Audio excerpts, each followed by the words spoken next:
gioco diventasse amore, che una donna diventassi tu. Noi due nel mondo e nell'anima, la verità siamo noi. Basta così e guardami, chi sono io, tu lo sai. Noi due nel mondo dovremmo comprendere, la verità siamo noi. Noi due nel mondo dovremmo comprendere,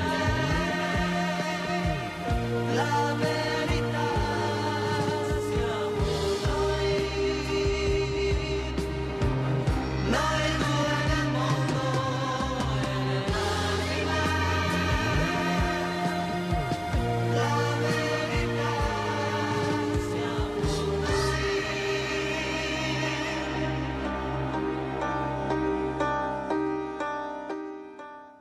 Buongiorno, buongiorno, questa bellissima canzone dei Pooh la dedico a tutti quei genitori che stanno lottando per i loro figli, per una qualità di vita migliore, che si sono rimboccati le maniche in momenti anche incredibili.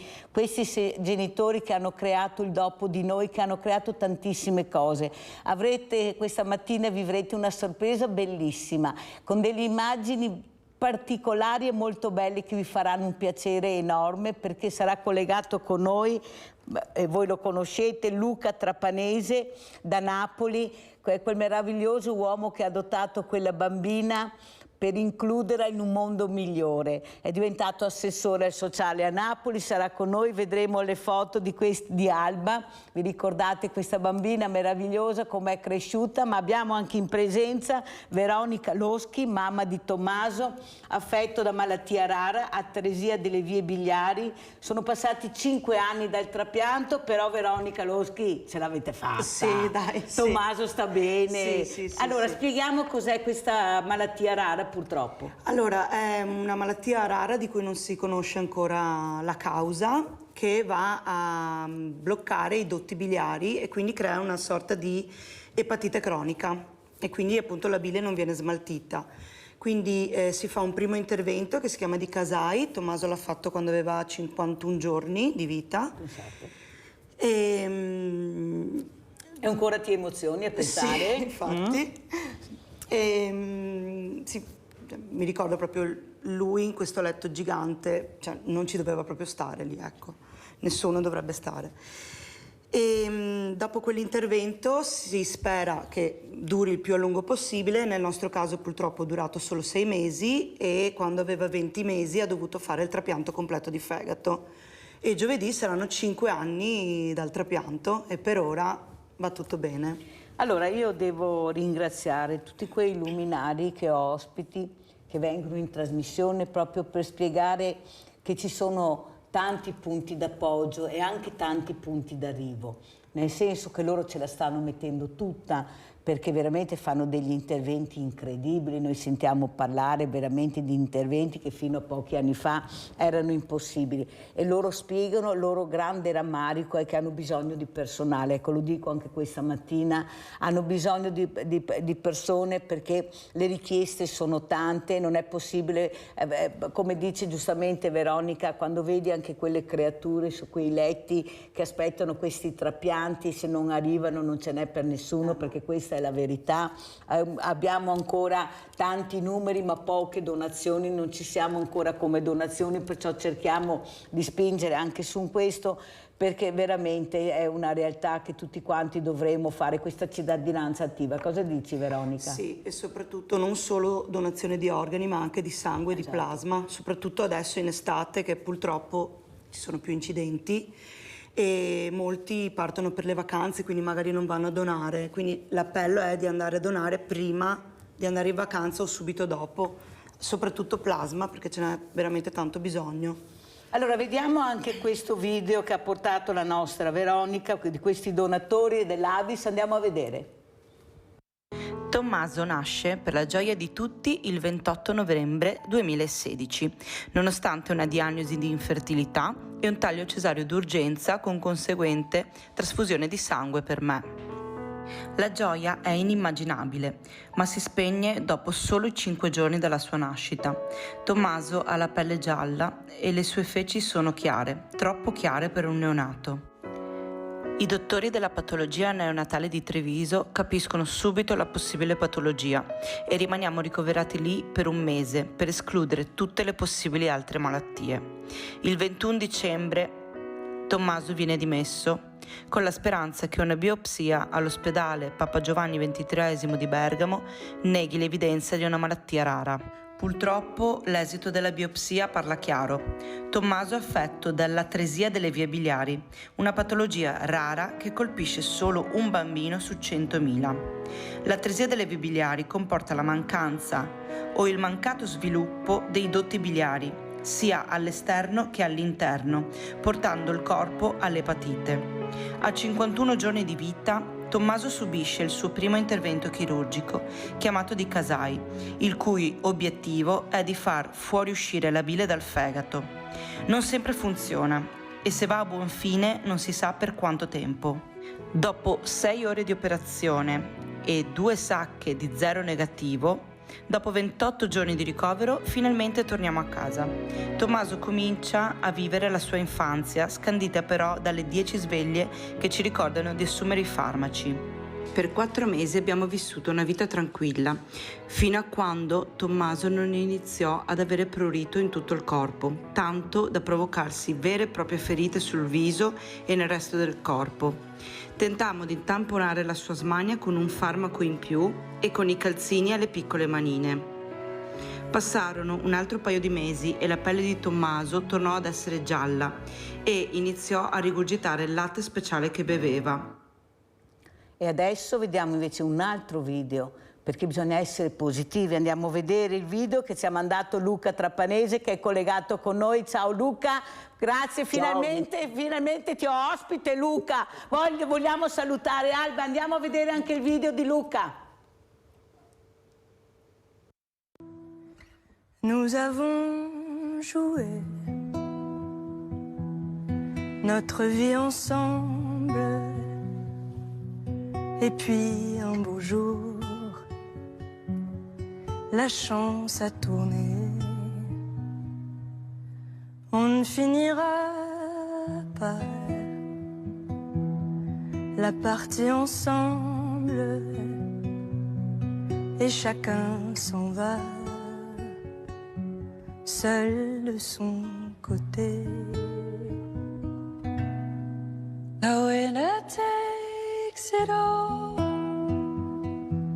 The loser has to fall beside the victory. That's her destiny.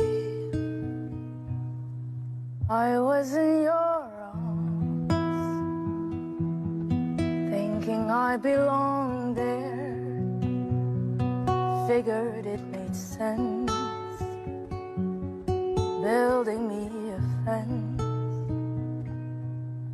building me a home, thinking I'll be strong there.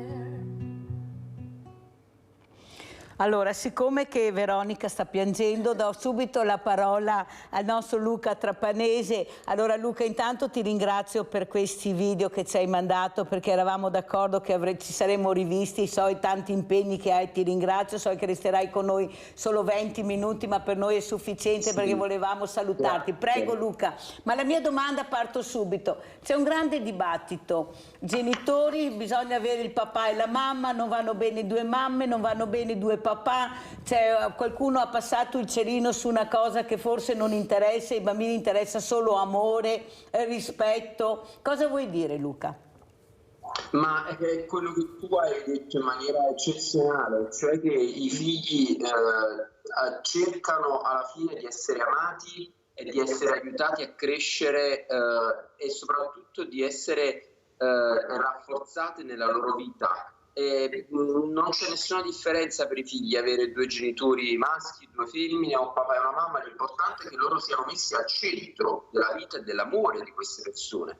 Io sono sicuro che se Alba un giorno, quando sarà grande, gli chiederanno se la sua famiglia era la famiglia perfetta, lei dirà sicuramente di sì, se io l'ho amata e l'ho aiutata a crescere per quello che è, così com'è.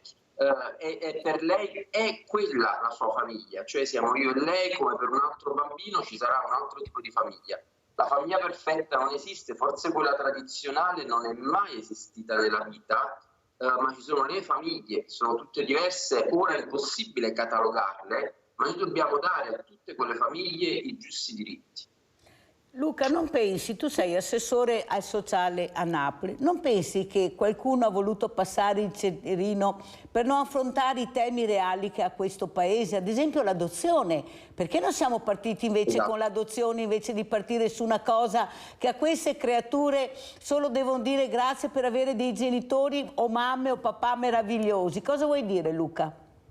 Esatto, io sono d'accordo con te, sicuramente è un tema che sta in questo momento in auge, perché viene usato al posto di parlare di tanti altri problemi che abbiamo, come per esempio la povertà, che tra poco ci troveremo in Italia e saremo invasi da persone che non avranno più i soldi per pagare le bollette o i fitti. E quindi c'è un tema che invece viene usato per distogliere l'attenzione. Sicuramente quello che tu dici è molto giusto, l'adozione è un problema sociale, sono pochissime le coppie che riescono ad avere l'adozione, la legge è ferma al 1983, è una legge di 40 anni fa, dove c'era un modello di famiglia completamente diversa, dove non esisteva l'omosessualità, di poco se ne parlava, dove il divorzio era qualcosa di raro, ed è una legge che è completamente arretrata rispetto ai bisogni dei bambini e soprattutto ai bisogni degli adulti di questo momento, di questa epoca. È una legge che non consente ai singoli di adottare, ma noi sappiamo molto bene, al di là dell'omosessualità, che non è quello che ci interessa, che in Italia ci sono tantissimi uomini e donne single che non riescono più a stare in coppia, ma che invece possono essere genitori. Allora, se quella legge mi ha consentito di poter adottare da single una bambina disabile, e per me era la cosa più importante adottare Alba, perché io la disabilità l'ho sempre vissuta come un'opportunità, perché allora non mi dà la stessa possibilità di adottare un bambino normodotato? Questo non lo dico per me, ma lo dico per tante persone single che vogliono diventare genitori, ed è impossibile immaginare di non mettere in mano una legge che è vecchia di 40 anni. Abbiamo il nostro Rinaldo in linea. Ciao Rinaldo, hai visto che abbiamo avuto la fortuna di vedere Alba che sta crescendo, felice, amata, contenta. Prego Rinaldo. Un gran bel regalo, Mirella. Una grande bel regalo che ho ricevuto da voi altri. E dopo cosa voglio dire? Stamattina devo incominciare, che prima io ho fatto piangere perché è una roba guarda, con la sofferenza che ad aver passato i genitori, adesso vede che Dio viene fuori dal tunnel, ed è una roba stupenda. E volevo dire mamma, signora. A Veronica, Veronica. Veronica, cara Veronica, tu di San Tommaso, fare gli auguri di onomastico Tokyo. E ti dico una roba, io avevo un'amica, aveva 30 anni, aveva una malattia rara sul fegato, ed è stata operata, e aveva 85 ed è ancora qua. Benissimo. E ha un tuo figlio che vive, che fa il percorso di questa signora, se non di più. Grazie. Perché ho visto anche a Luca, caro Luca, con tutti i sacrifici e storie che ti lavoro, avere così, che se riuscì a uno scopo, è una nuova vita, e avere io la vita di questa, la vita non è vita, anche quella, andare 16 milioni di italiani da in vacanza. Questi sono i problemi. Grazie Rinaldo, devo salutarti perché il nostro Luca Trapanese ha un impegno grande, rimane con noi poco. Volevo far vedere questo video, Luca, e commentarlo con te, perché fa molto riflettere. Tu hai mandato il video Festa della Mamma. Andiamo a vedere Alba come festeggia la festa della mamma? festa della mamma ed Alba mi ha svegliato portandomi il lavoretto che ha fatto in classe. Lo puoi dare alla persona che ami di più, le ha detto la sua maestra. Io che di mamme ne ho avute 2, so bene cosa significhi avere una mamma. Ma la famiglia perfetta non esiste e ci sono mamme che sono state anche papà e papà che oggi sono mamme. L'importante è amarsi, mettere al centro i nostri figli. Auguri a tutte le mamme e grazie ad Alba per questo lavoretto bellissimo. Ti voglio tanto bene, il tuo papà. Ecco, è molto commovente questo video, ma fa capire che il bambino, la bambina, nel momento che è a scuola e che la maestra dice fate qualcosa, un regalino alla persona che amate di più, loro non pensano se è uomo, se è donna, pensano da chi riceve amore, chi è che dà amore, affetto, che li coccola, li bacia, li cura, li fa giocare. Luca, ti ringrazio per questi video perché penso che qualcuno a casa dovrà riflettere e anche prendere magari qualche posizione diversa da quella che magari in partenza pensava. Cosa vuoi dire, Luca, a queste persone che ancora si ostinano a volere la famiglia perfetta? Ma soprattutto, Luca, tu sei anche in politica, ma da chi prendiamo la predica? Da questi che hanno 5 mogli, 5 mariti e sono divorziati, amanti che vanno e che vengono perché li vediamo, cioè non è che la Mirella racconti chissà cosa, che non vogliono fare il drug test per vedere se usano qualche sostanza, cioè da chi dobbiamo fare la predica? Da questi? No, siamo noi che dobbiamo fare le prediche. Prego Luca. Mirella, sei grande, per questo mi fa piacere venire alla tua trasmissione. Esatto, purtroppo gli esempi non sono corretti. Le persone che ci chiedono di rispettare la famiglia tradizionale fondamentalmente non la hanno, non la rappresentano e magari non hanno neanche una vera e propria famiglia rispetto a quello che noi intendiamo. Questo video io l'ho voluto fare proprio il giorno della festa della mamma perché è vero, è tutto vero, perché se Alba avesse preso quel regalino e l'avesse dato a un'altra persona femmina nella nostra famiglia, che poteva essere una zia, la tata, per me non ci sarebbe stato problema. L'importante è che lei sia serena e felice, l'amore non si divide, si moltiplica, quindi non avrei avuto nessun problema a dire oggi Alba il regalino l'ho portato alla zia. Ma la verità è che se noi dobbiamo partire da un'idea di famiglia, e la famiglia è dove io mi sento amato, accolto, protetto, educato, è chiaro che questo esempio della festa della mamma è molto lampante, perché Alba non ha avuto nessuna, come posso dire, nessun dubbio nel dare a me il regalino. Perché fondamentalmente mi ha riconosciuto. Adesso a 6 anni, lei capisce bene, quando incontriamo una mamma con un bambino, lei dice mamma e poi mi dice papà, Alba, cioè per far dire questo bambino ha la mamma e io ho il papà. Ma l'importante è essere amati e sentirsi amati. Quindi io credo, tu hai detto una cosa giustissima, la condivido, è un tema che viene usato oggi per parlare di qualcosa perché ci devono dissuadere rispetto ad altri temi. Perché se noi scendiamo tra le strade e parliamo della società con le persone, vediamo che già la società è diversa, già la gestione, il legislatore è completamente arretrato rispetto alla verità della vita delle persone.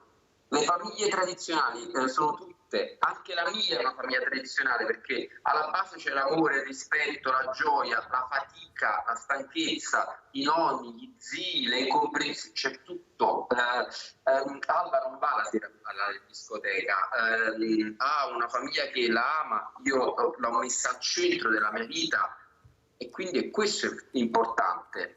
Ma la cosa più grave, scusami e poi mi fermo, è che lo Stato non rispecchia i bisogni di una società che già è cambiata e che ha bisogno di trovare però delle risposte nello Stato dal punto di vista giuridico.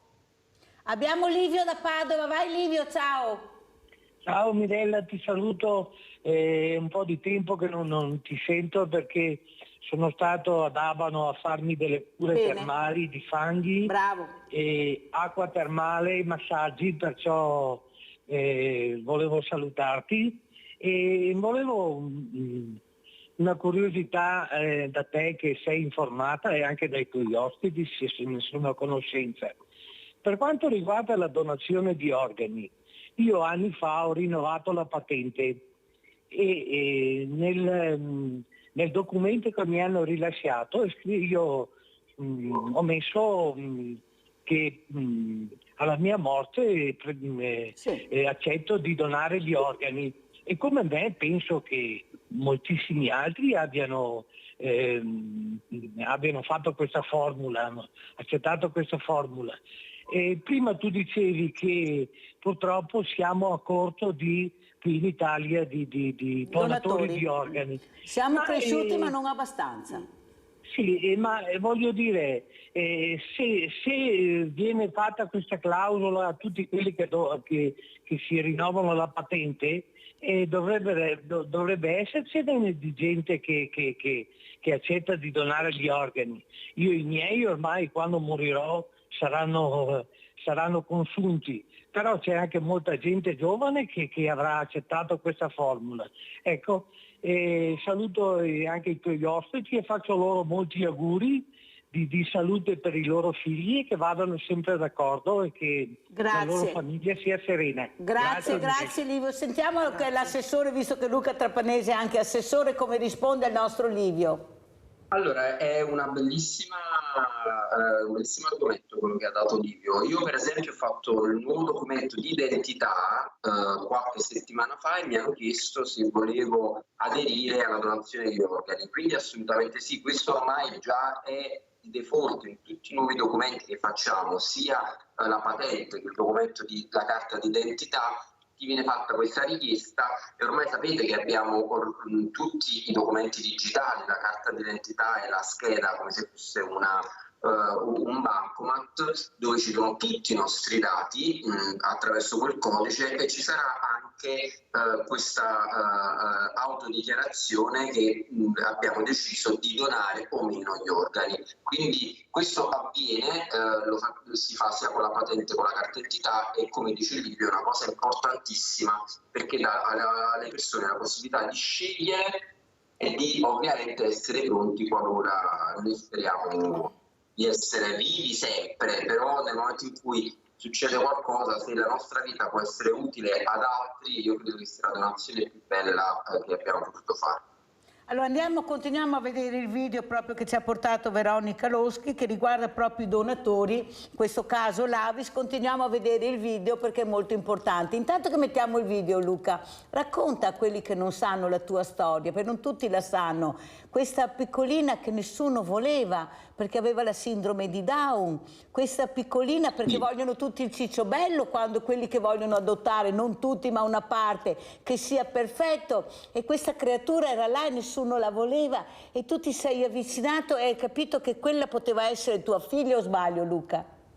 Sì, io avevo già fatto una richiesta di affido, perché i single possono fare richieste di affido in Italia, e Alba era stata partorita in ospedale dalla madre, lasciata in ospedale. Non mi piace dire abbandonata, perché chi abbandona lascia in mezzo alla strada o nella spazzatura. Alba è stata lasciata in un contesto di protezione e le è stata data una possibilità, quindi quella donna ha fatto un grande gesto di civiltà e di umanità nei confronti di Alba.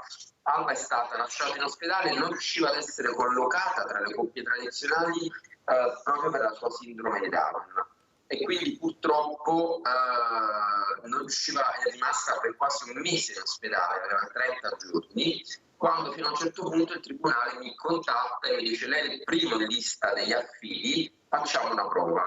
E così io sono andato in ospedale a prendere Alba, e da là questa prova è andata molto bene. Abbiamo iniziato una prova estiva, era di questi periodi, era a luglio. A settembre io poi ho potuto fare la richiesta di affido preadottivo appellandomi appunto alla legge dell'83, l'84, la legge 84, dove c'è un articolo 44 che dichiara che un single può adottare un bambino se quel bambino è disabile o ha dei problemi speciali, e si può intervenire con una dotazione speciale. E quindi ho potuto Luca, adottare di questa spiegazione, perché è molto importante, forse dovremmo parlarne in più, per quello io ti delle volte ti accelero, nel senso che ti chiamo perché tu sai spiegare, l'hai vissuto in prima persona, perciò quando tu parli è diverso sentire una persona che ha provato sulla propria pelle e quello che sta provando, cercando di dare affetto, a quello che magari legge 2 righe ma non sa quello che legge e perciò lo interpreta in maniera sbagliata. Forse dovrebbero leggere e ascoltare di più i nostri politicanti. Andiamo a vedere questo video, allora, appunto sulla donazione. Questo riguarda l'Avis e riguarda il nostro Tommaso. Altre. Non potrò mai ringraziare abbastanza voi donatori per quello che avete fatto per noi. E se Tommaso è qui, lo dobbiamo solo e unicamente a voi. Per questo motivo, per ringraziarvi nel mio piccolo, da questa esperienza di rinascita, ho scritto una favola per bambini che si intitola Unico l'unicorno. L'ho venduta in tutta Italia, fino ad arrivare ad una vendita di 558 libretti. I soldi verranno devoluti questa sera, una parte ad Avis Villorba ed una parte ad Aido Nazionale, proprio per ringraziare tutti voi donatori per il vostro aiuto. La storia di Unico l'unicorno. C'era una volta Aidoland, un'isola incantata che da tanti animali era abitata. Ci viveva anche un branco di unicorni e ce n'erano pochi lì nei dintorni.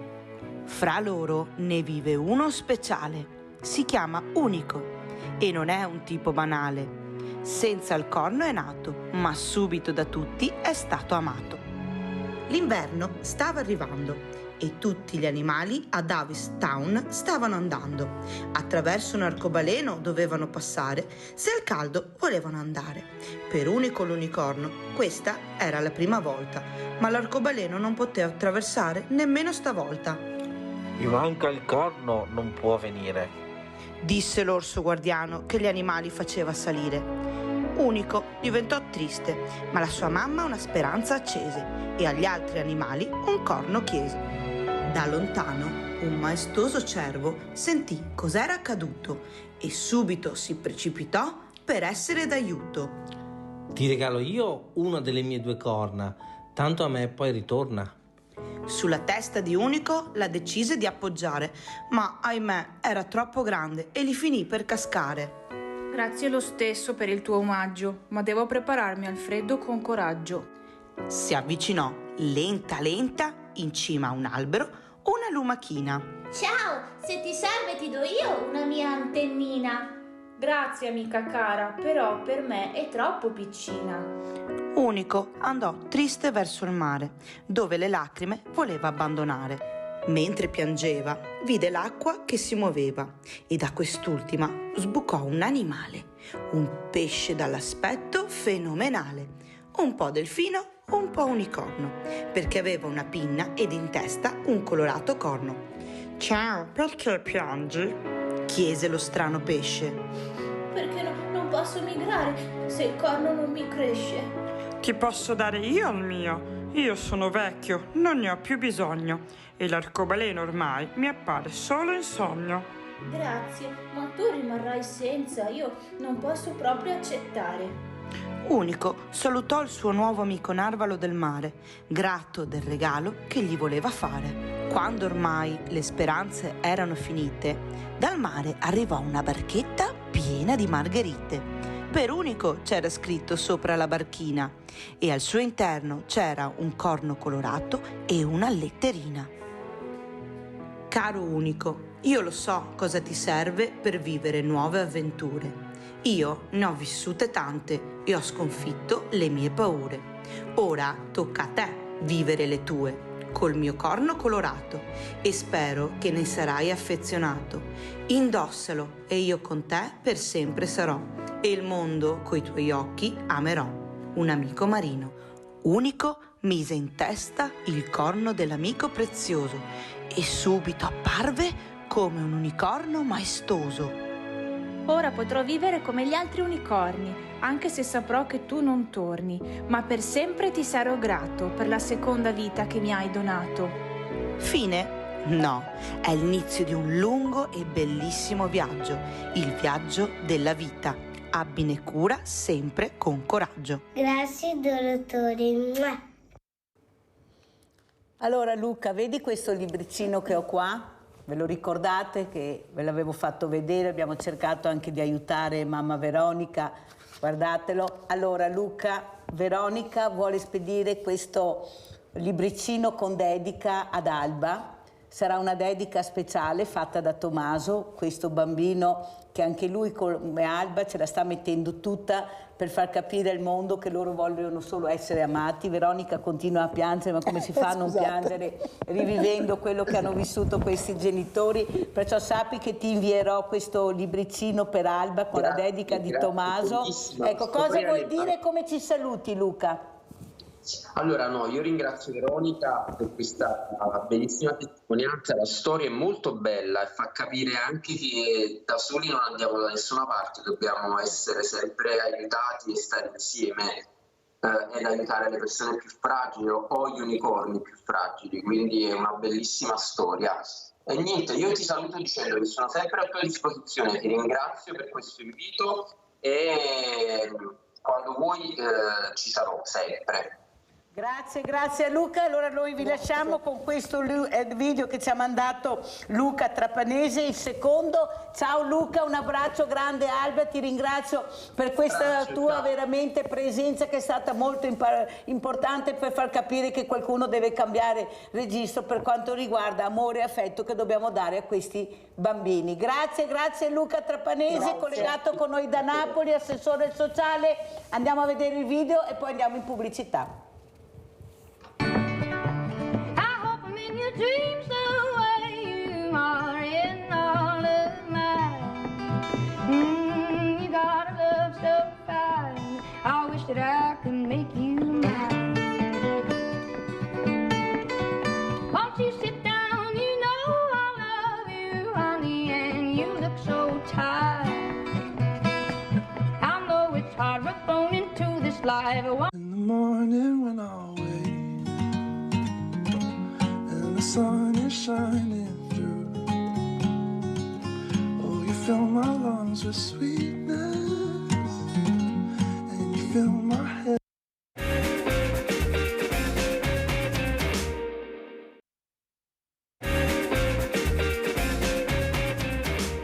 Allora continuiamo a parlare con Veronica Loschi, ci ha lasciato Luca Trapanese, assessore sociale a Napoli, è papà di Alba, questa bambina meravigliosa che noi abbiamo visto piccolina e adesso sta crescendo nella felicità.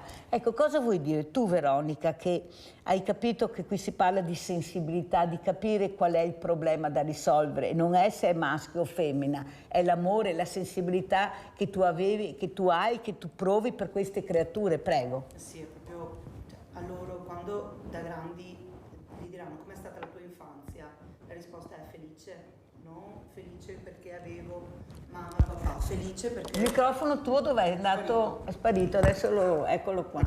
Adesso si era perso. Si era scappato. Cioè il bene che tu vuoi viene recepito da questo bambino che non gli chiedi se hai più piacere di avere un papà, una mamma o due papà o due mamma, ma hai amore, sei amato o sbaglio? Sei compreso, quando sono in difficoltà c'è qualcuno che mi aiuta, non interessa se è un maschio o una femmina, l'importante è che ci sia qualcuno che mi dia fiducia, mi ami, mi aiuti.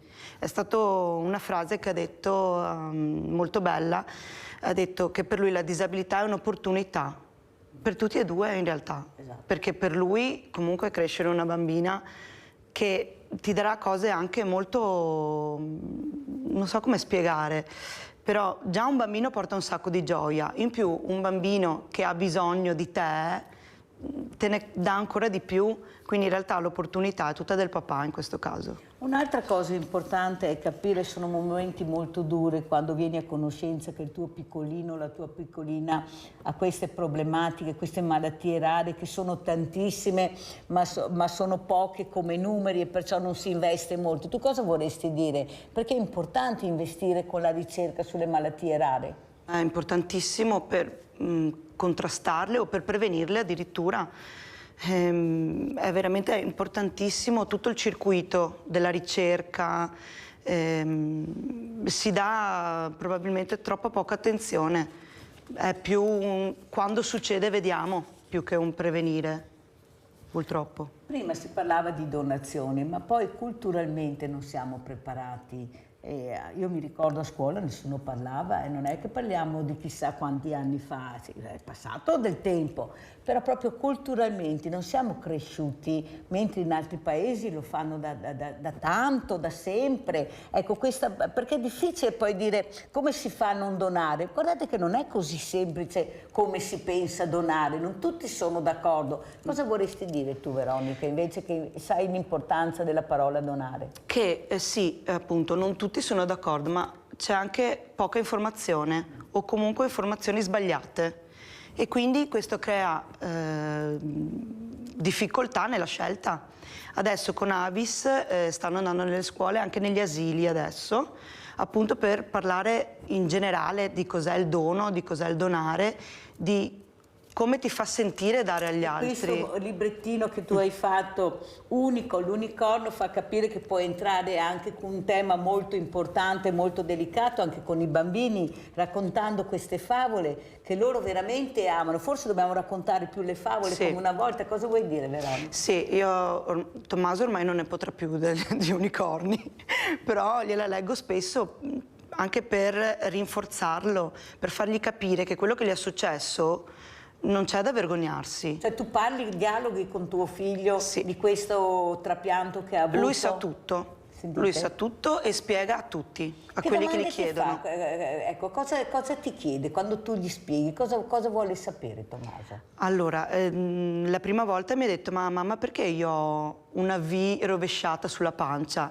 E io, in tutta sincerità, gli ho spiegato: purtroppo hai avuto un problemino al fegato, il tuo non funzionava più e un'altra persona ti ha regalato il suo e adesso funziona. Infatti ogni anniversario di trapianto accendiamo una candelina per il donatore, per fargli capire che si deve ringraziare la persona che ha donato. No, solo... sono in due nel senso che sì, Tommaso esatto, e il donatore, festeggiamo perciò doppio. sono in due, esatto. il doppio, perché è giusto riconoscere anche a queste persone che hanno fatto questi esempi di grande amore, di grande sensibilità verso altre persone. Pensate, gli danno la vita, perché Tommaso non ci sarebbe più se non ci fosse stata questa donazione, o sbaglio? Se fosse successo negli anni '80 Tommaso non sarebbe qui, perché il trapianto di fegato ancora non c'era. E con un solo donatore hanno salvato 2 bambini.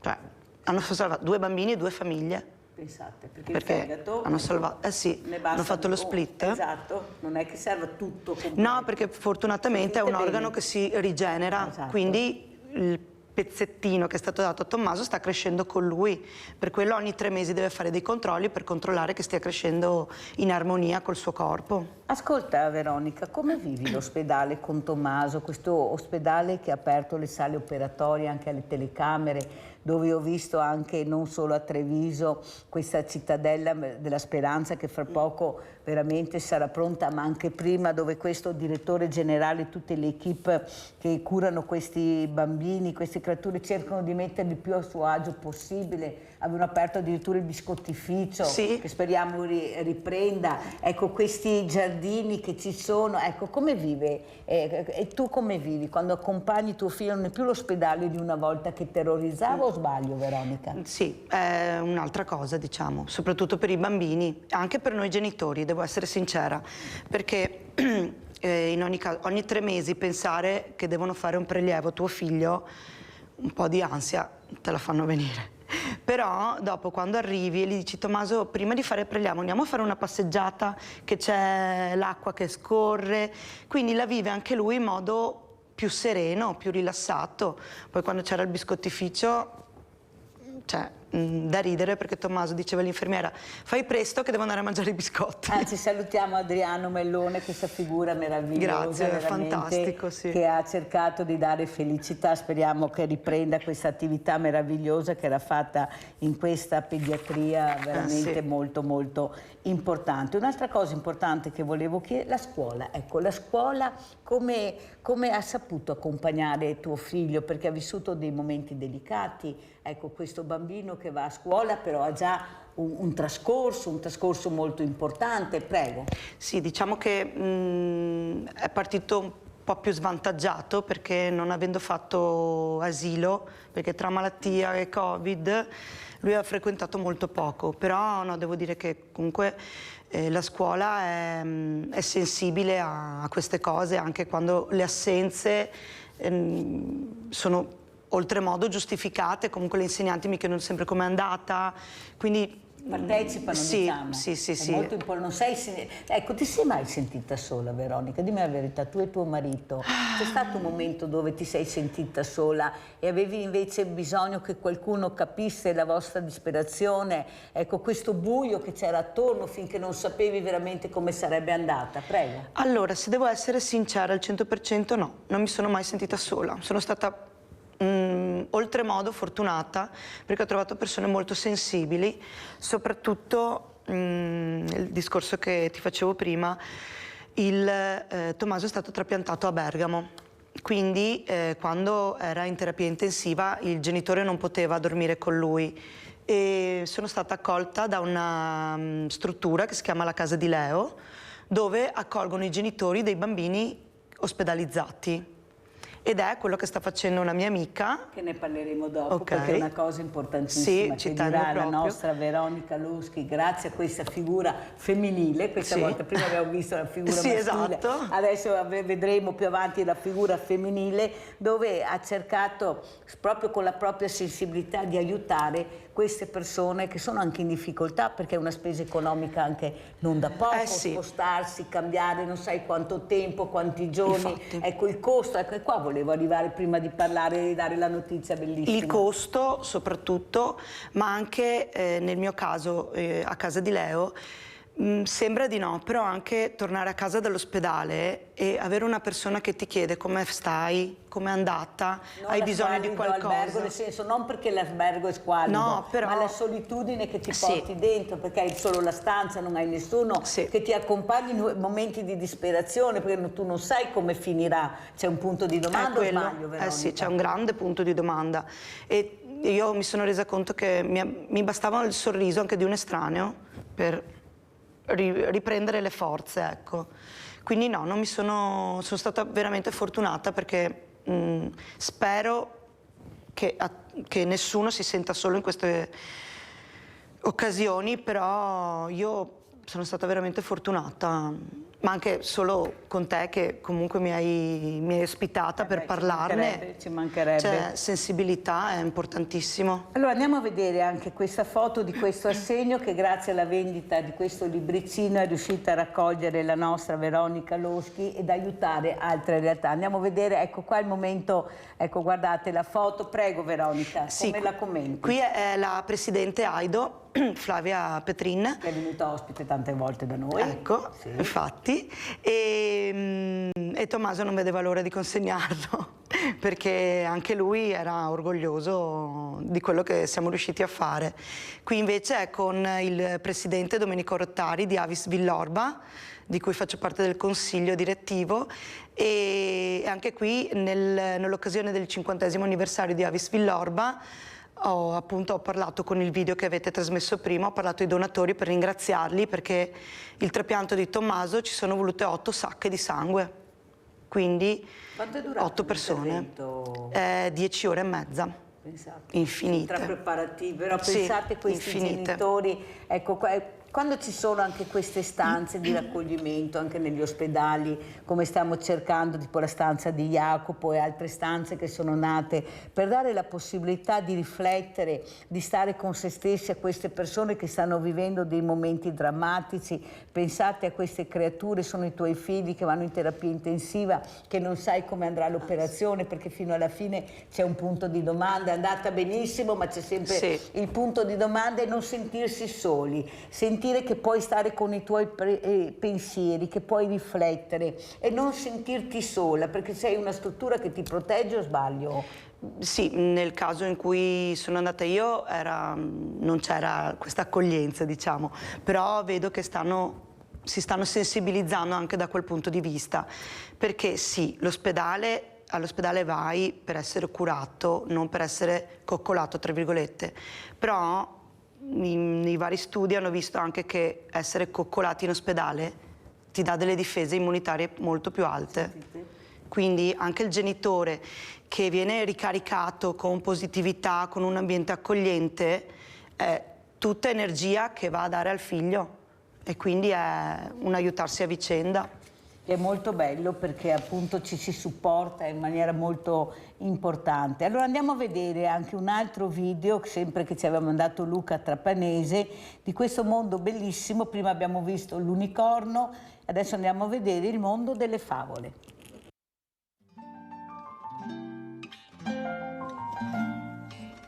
Clara con la sua navicella è arrivata nel mondo delle favole. È giunta nel fantastico castello delle principesse, un castello incantato. Nella torre è custodito uno scrigno magico e le principesse le affidano una pietra ricca di poteri. Ora Clara è pronta. Potrà continuare la sua avventura, ha la pietra con sé, che la proteggerà e le darà i consigli giusti per vivere nuovi momenti magici. Allora avete visto questo video per ricordarvi questa piccolina Alba che nessuno voleva perché era affetta da sindrome di Down, perché a parole siamo bravi tutti, ma nel momento di accogliere non è che siamo proprio così bravi, ecco. Noi siamo sensibili, doniamo, però l'accoglienza è un'altra cosa, è una cosa difficile da capire.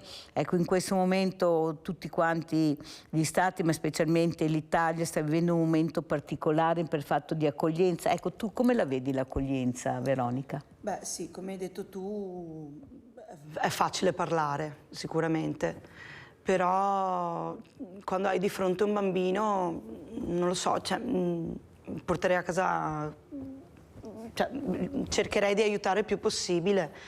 Certo è che viviamo in una società in cui la perfezione è ritenuta l'unica cosa giusta, anche con i social, tutte vite perfette, poi in realtà magari non è così, e quindi si fa più fatica ad accogliere la disabilità, perché non è tanto è vero che si parla più di disabilità che di inclusività, questo è un grande tema, poi vi dirò anche qualcos'altro. Abbiamo la nostra Sandra da Padova. Ciao Sandra.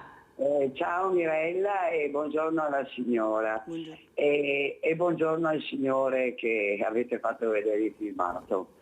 Io stamattina sono seduta e ho un'emozione enorme per la signora, per quello che è successo e per il signore che ho seguito io la storia della bambina Down, l'ho seguita perché era su tutti i telegiornali e ecco, quel papà deve avere il premio Nobel. Brava. Io penso che certi premi vanno dati a chi veramente se li merita. Però questo è un pensiero mio e penso che più di qualcuno la pensi come me. Io penso, Mirella, l'ho già detto in altre trasmissioni tue, che mio papà era donatore di sangue, aveva l'universale RH positivo, io ce l'ho uguale, ero andata anch'io, ma un po' sottopeso perché guardavano, io sono stata magra di costituzione. Poi avevo avuto l'icteritia e così non ho potuto, perché all'epoca mia, chissà perché eravamo tutte la mia generazione icteritia, che è un'epatite leggera dal cibo, non lo so. Però a parte questo l'avrei dato volentieri.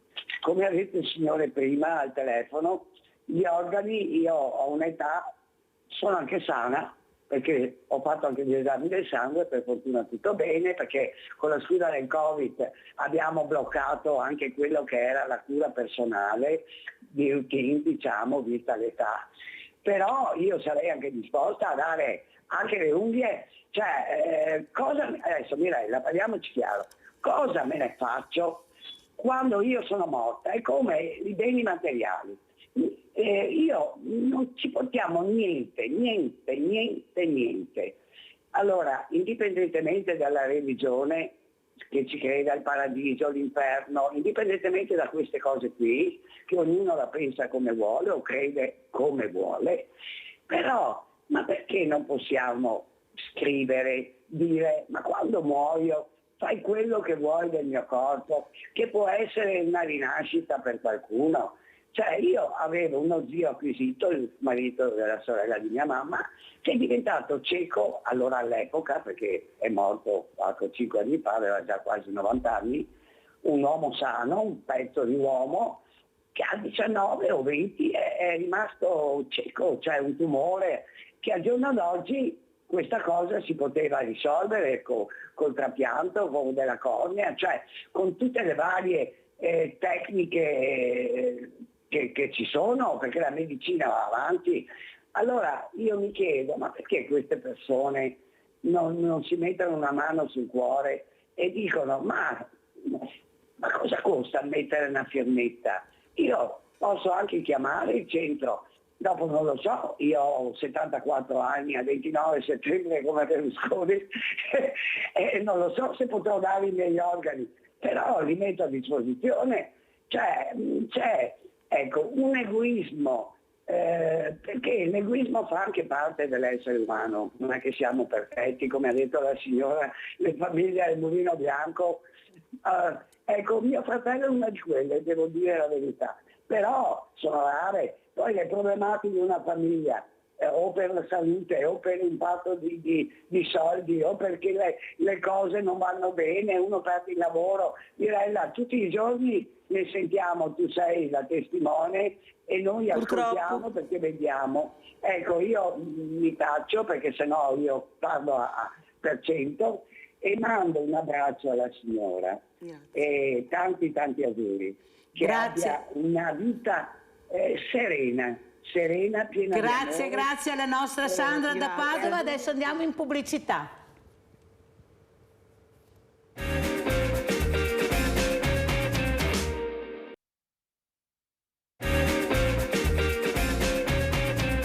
Allora è rimasta con noi Veronica Loschi, che voleva anche commentare le parole che ha detto Livio dicendo ma i miei organi ormai sono andati. No Livio, senti cosa ti dice Veronica? Fino ai 200 anni i tuoi organi vanno benissimo. Senti? Nel senso che nel momento in cui ci sarà la scelta di donare gli organi, ovviamente quelli che saranno ritenuti idonei verranno trapiantati agli altri.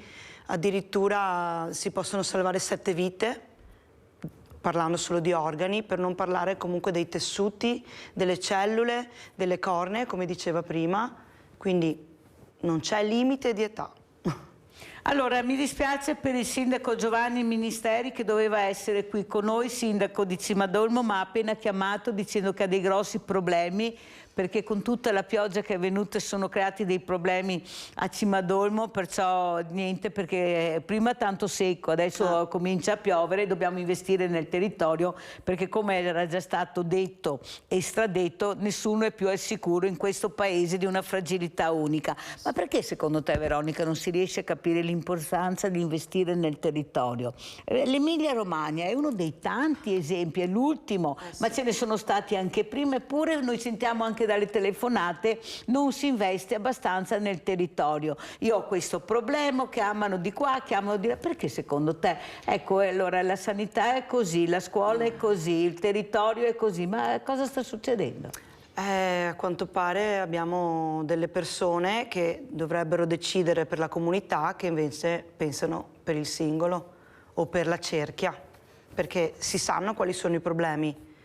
non credo che investire così, cioè, è meglio investire e prevenire piuttosto che aiutare dopo, quando magari il costo è anche molto più alto e non solo economicamente, anzi. Andiamo a vedere allora il servizio proprio di Venezia, weekend di acqua alta. Andiamo a sentire.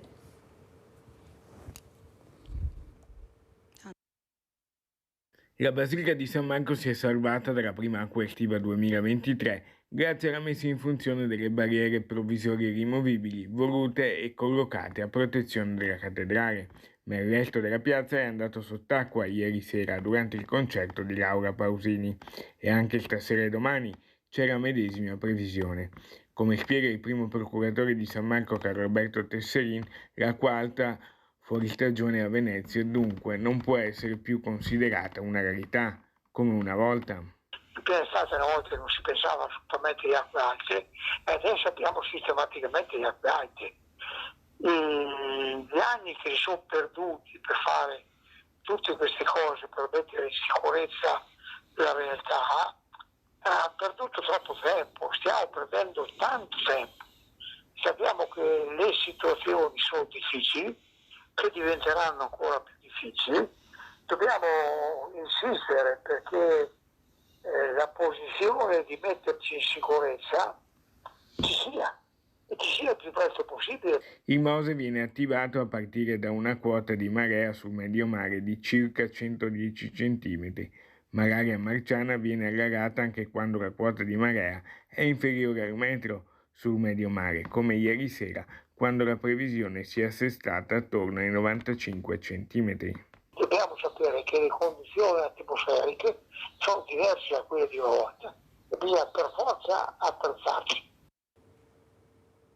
Allora il problema è che qualcuno deve capire che abbiamo un territorio fragilissimo, avete sentito, anche ieri è stato un anno dalla Marmolada, poi vedremo le immagini, tutti questi morti, qualcuno dice ma non si può salire con quelle temperature, però nessuno vieta niente, c'è la bandiera rossa ma vanno a fare il bagno, cioè, ma qua ognuno si fa le prove. Allora se c'è bandiera rossa dovrebbero proibire di andare in acqua, ecco io la penso così, c'è bandiera rossa, bene, se vai in acqua 500 euro, voglio vedere quante persone vanno in acqua. Se c'è una temperatura alta non si può salire, bisogna fare prevenzione. Cosa vuoi dire? Invece qui ognuno si fa le proprie regole, ma chi se ne frega? Avete sentito quella mamma e quella bambina che si sono salvate grazie all'intervento di questo signore che purtroppo è morto, perché c'era la bandiera gialla, c'era un mare molto mosso e loro hanno fatto il bagno lo stesso, perché anche con la bandiera gialla bisogna stare attenti.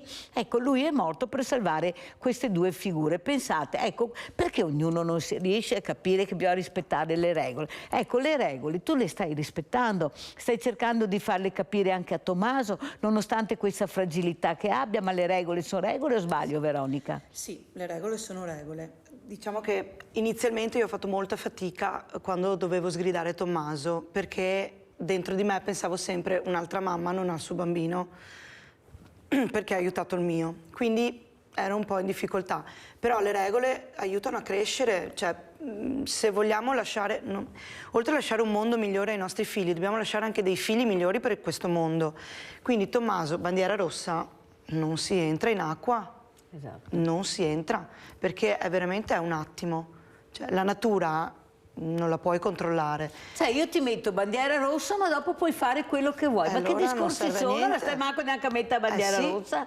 Cioè non riesco a capire perché non c'è il rispetto delle regole. Anche questa mattina diluviava, che sono partita da casa, per la strada era un problema, anche se ci sono meno macchine, perché ormai qualcuno è andato in ferie, qualcuno a casa, le scuole sono chiuse, ma queste qua corrono come dei pazzi incredibili. Cioè avete sentito anche ieri questi ragazzi in contromano, nonostante quello che è successo pochi giorni fa in 4 contromano a velocità alta, chi è morta? La signora poveretta che stava andando per la sua strada e che non c'entrava niente, o sbaglio? Ecco, perché questo comportamento sempre più menefreghista, superficiale, ma chi se ne frega, faccio quello che voglio, ma sì, tu fai quello che vuoi, ma non devi mettere a repentaglio la vita degli altri, o sbaglio, Veronica? Sì, ma soprattutto, a mio avviso, ci sono le regole, ma non le punizioni. Cioè, con un bambino, se dici se non metti a posto i giocattoli li metto via, li butto, e lo fai, e allora lui capisce che se non segue la regola c'è una punizione. Non ci sono punizioni qui. Siamo diventati un po' così menefreghisti, così, perché poi tanta sensibilità nel donare, nel fare, perché dobbiamo dire, per fortuna, però dopo da un'altra parte siamo, ma mi non vuoi combattere, ma chi se ne frega, non tutti, perché una buona parte, bisogna dire, si comporta anche bene, però c'è quella parte che esce di casa e fa che cavolo vuole, mettendo veramente a repentaglio la vita degli altri. È ora di finirla questa storia, non se ne può più veramente. Allora andiamo a vedere un anno dalla Marmolada e poi lo commentiamo.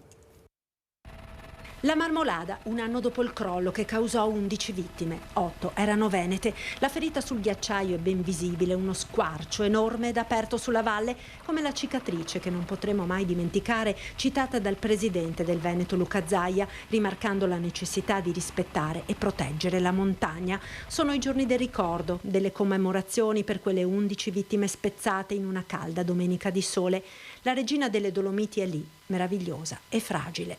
Ma sono sentimenti contrastanti, c'è ancora l'emozione per quelle tensioni, per la tragedia che è avvenuta un anno fa, e c'è il sentimento anche di bellezza, basta guardarsi intorno e vedere come la montagna con la Marmolada sia bella. Quindi ecco questo contrasto che un po' stride, però ecco, fa parte un po' di quello che è la montagna stessa, gioie e anche dolori. E l'anniversario della tragedia riaccende il dibattito sui provvedimenti da prendere durante l'estate. Sulla scorta anche dell'esperienza l'anno scorso dovremo fare dei provvedimenti per, diciamo, limitare alcuni settori della Marmolada.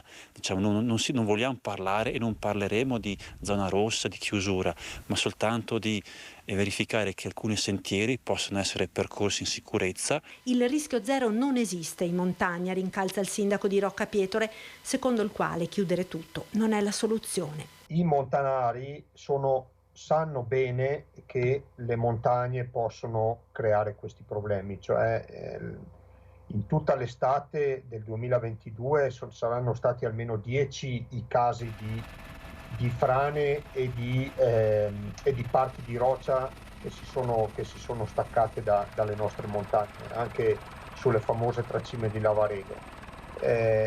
La Marmolada ha avuto questa purtroppo grande sfortuna che sotto c'era una comitiva perfettamente attrezzata, perfettamente preparata, che però la sventura ha voluto che in quel momento fossero proprio in quel luogo. Nel dibattito interviene il presidente della provincia autonoma di Trento, Maurizio Fugatti, che invita a mettere da parte le ideologie. Serve il giusto mix e non deve vincere né l'ideologia di chi vuole per forza il turismo di massa senza regole, senza precauzioni, e né di chi dice che le montagne devono essere chiuse. Le montagne non possono essere chiuse. In qualche modo ce l'hanno insegnato chi le ha sempre vissute e anche quei ragazzi che stavano vivendo la Marmolada. Allora, io con tutto il rispetto che ho per la politica, ma in queste circostanze non dovrebbero essere degli esperti che danno il là, ecco, impegnarsi di più con delle segnaletiche particolari, capire che non puoi fare le scalate con le infraditto, ecco, oppure con un abbigliamento che non consono in base alla salita che vuoi fare, a dove vuoi andare. Invece questo non succede, noi non sentiamo mai esperti che parlano, sentiamo sempre i politici che hanno sempre la carta vincente in tasca, loro sanno tutto, dicono tutto, ma perché non abbiamo questi esperti e non li ascoltiamo? È questo che io non riesco a capire. Il sindaco di Roccapietro mi sta anche bene perché vive là, sa, è un montanaro, come dice lui, i montanari sanno come comportarsi, ma gli altri? Ma cosa c'entra la politica su una sicurezza che dobbiamo avere per l'ambiente? Dobbiamo sentire gli esperti, o sbaglio? Cosa ne pensi tu? Cioè, quando tu vai in ospedale, vai dal medico perché sa e senti da lui cosa ti dice. Non senti, vai dal politico, guarda sta roba qua, come mi cura? No, perché fra poco succederà anche quello. Cioè, questi che sanno tutto, lascia parlare gli esperti. Perché non facciamo questo, secondo te, Veronica? È una bella domanda.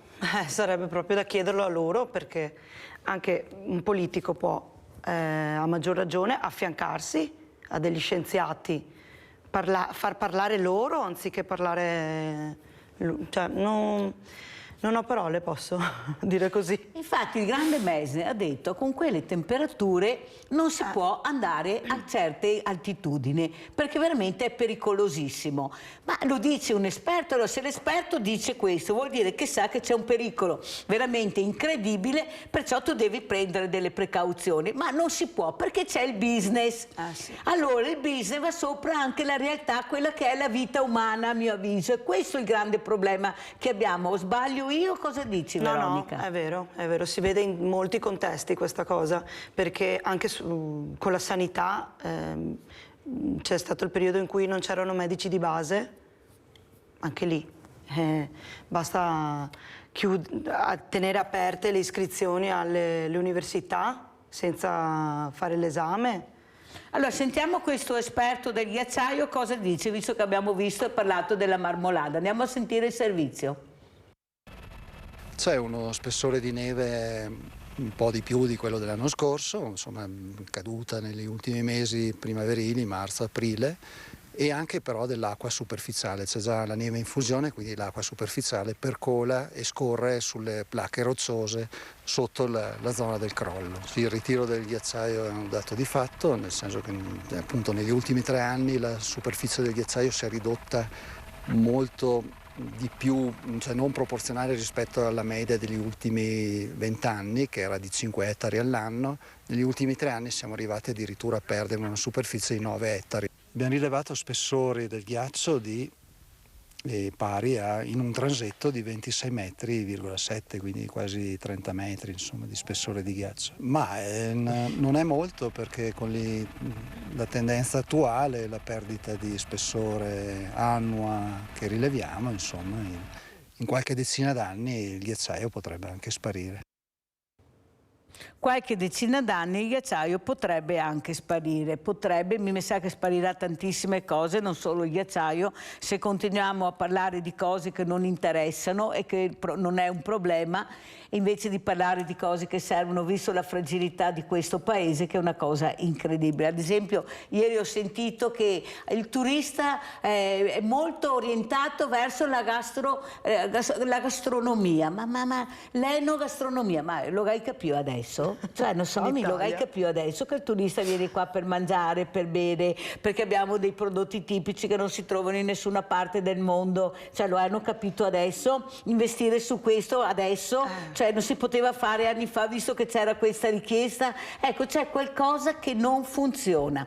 No, non è che lo diciamo così tanto per dire, ma noi paghiamo queste persone sono pagate per fare questo, per investire nel paese, per migliorare il paese. Ma cosa fanno? Abbiamo la sanità a rotoli, la scuola a rotoli, le infrastrutture non ne parliamo, eppure si continua a parlare di cose incredibili, cioè questi politici che la devono smettere di parlare ma devono fare. O sbaglio, Veronica? Sì, anche quando parlavamo col papà prima di Alba. Con Luca? Con Luca. Con tutti i problemi che ci sono in Italia, loro cosa vanno a vedere? Genitore 1, genitore 2? Cioè, questo dice tutto, penso. Questo dice tutto, sì, perché siamo un paese veramente incredibile. Allora andiamo a vedere cosa dice, visto che avevamo parlato di sanità, questo convegno della CISL. Andiamo a sentire. Il punto sulla situazione della sanità nella Marca. Liste d'attesa, rapporto tra sanità pubblica e privata, carenza di medici e infermieri. Sono i pensionati della CISL ad aprire i lavori al convegno organizzato a Castelfranco Veneto, che ha visto anche la presenza del direttore generale Francesco Benazzi. Abbiamo il dovere di dare risposte, ha detto Benazzi. La percezione tra i cittadini è che la sanità non funzioni. Per il sindacato CISL bisogna partire recuperando i 35 miliardi destinati alla sanità, che sono stati tagliati prima del Covid. Abbiamo carenza di medici di base, carenza di medici e operatori sanitari nelle strutture sanitarie. Abbiamo la necessità che arrivino risposte per dare sostegno alla richiesta dei cittadini, dei lavoratori e dei pensionati, che sono sempre più in difficoltà perché non riescono a sostenere le spese sanitarie. Abbiamo problemi nelle liste d'attesa. Noi stiamo come sindacato cercando di fare il più possibile, primo per mantenere quelli che abbiamo all'interno del sistema, secondo per incentivare i giovani ad affrontare questo percorso di studi, sia per quanto riguarda la figura dell'operatore sociosanitario che per quanto riguarda tutte le figure sanitarie, compresi i medici. Senza questo personale noi non saremmo in grado di garantire questi servizi sanitari. Cruciale la mancanza di personale, migrato anche per motivi economici dal pubblico al privato. Al finanziamento della sanità mancano, secondo i dati dell'ultimo rapporto CREA, almeno 50 miliardi per avere un'incidenza media sul PIL analoga a quella degli altri paesi. In provincia di Treviso ogni anno escono dall'ULSS 2 per turnover o pensionamenti 180 infermieri. Le guardie mediche mancanti sono 139, 6 i pediatri, 10 i medici del 118. Io credo che siamo in regime rosso ormai da troppo tempo e se continua così andiamo a sbattere. La sanità pubblica, il servizio sanitario nazionale pubblico universale non si svende ma si difende e noi pensionati abbiamo intenzione di difenderlo fino all'ultimo. E rispetto al Covid abbiamo avuto, l'ho detto, un implemento del 30-20% di richieste in più rispetto al 2019. Però ci siamo dati questo obiettivo che è quello di sicuramente azzerare le D e poi ragionare sulle P, e devo dire che abbiamo già dato indicazioni ai nostri collaboratori che per esempio tutte le visite di controllo fatte per le patologie croniche vengono già prese in carico direttamente dallo specialista. Allora, abbiamo sentito varie prese di posizione, ecco, non si svende ma si vende, si investe, è una problematica molto importante quella della sanità. Tu Veronica che hai girato, prima parlavi appunto che sei stata a Bergamo, sei stata in Lombardia, vivi realtà diverse, com'è la situazione del tuo osservatorio? Perché tocchi con mano diciamo molte volte durante l'anno, Ce l'ho anche in famiglia perché mio marito è medico, è anestesista. E il problema dei medici di base, ad esempio, sono anni ormai che lo sappiamo, eppure adesso si solleva il problema. E la sanità, si sa, purtroppo, sanità e istruzione sono le cose più importanti, tra le cose più importanti che dovrebbe avere uno Stato, e noi le svalutiamo, perché anche i medici sono pochi, certamente, quindi devono fare molti più turni. E è brutto da dire, però vengono pagati pochissimo e quindi magari tanti decidono di o andare all'estero, dove la figura del medico è anche magari considerata di più, perché abbiamo visto anche con il Covid, prima erano i supereroi, poi dopo erano gli appestati, quindi siamo sempre lì su... Ma secondo te cos'è che non viene preso in considerazione? Perché l'età anagrafica si sa, perciò non è che si scopre l'acqua calda, che in un futuro avremo questo problema. Però si continua a non investire, si continua a tagliare proprio sulla sanità, anche recentemente si è sentito. Ecco, tu mamma di un bambino che purtroppo avrà bisogno di tanta sanità perché dovrà fare dei controlli sempre o quasi, perché è così, ma fortunatamente dico anche io, ma ci devono essere le persone che fanno questi controlli, ci devono essere i medici, ci devono essere gli infermieri, perché è una squadra, poi non è solo il medico in sé. Prego, Veronica. L'ospedale è fatto di tantissime persone, il problema è lì che tante volte magari vado all'ospedale convinta di trovare il medico che l'ha visto l'ultima volta, magari scopro che il medico non è più lì, è andato da un'altra parte, perché anche magari il suo lavoro non veniva valorizzato, perché comunque è giusto anche valorizzare il lavoro che fanno i medici. E io sono sempre qui che, diciamo, incrocio le dita di non diventare come gli americani, perché noi siamo veramente tanto fortunati con la nostra sanità. Al momento. Come hanno detto alla CISL, l'associazione pensionati, noi ci teniamo, ecco, non vogliamo che venga svenduta o venduta, dobbiamo investire sulla sanità. Però adesso c'è anche una nota positiva, questa nota che viene da un'imprenditrice che ha capito l'importanza di stare vicino alle persone in difficoltà, che devono anche spostarsi per delle cure da un ospedale, da una regione all'altra. Allora parliamo di questa bellissima iniziativa che sei venuta a raccontare questa mattina, Veronica. Mi sono presa appunti perché quando si tratta di bambini voglio essere precisa. Allora, l'iniziativa si chiama Soggiorno Sereno di Sandro Gabbani Onlus, è nata a Roma nel 97 e praticamente gli albergatori danno una camera d'uso gratuito per i genitori dei bambini ricoverati. Bellissima questa storia. Perché, come dicevi prima, non sai per quanto dovrai stare. non sai se le finanze ti bastano, perché oltre ad avere il pensiero di tuo figlio in ospedale, devi anche avere il pensiero di come pagare l'hotel, sei a casa dal lavoro, quindi tanti pensieri.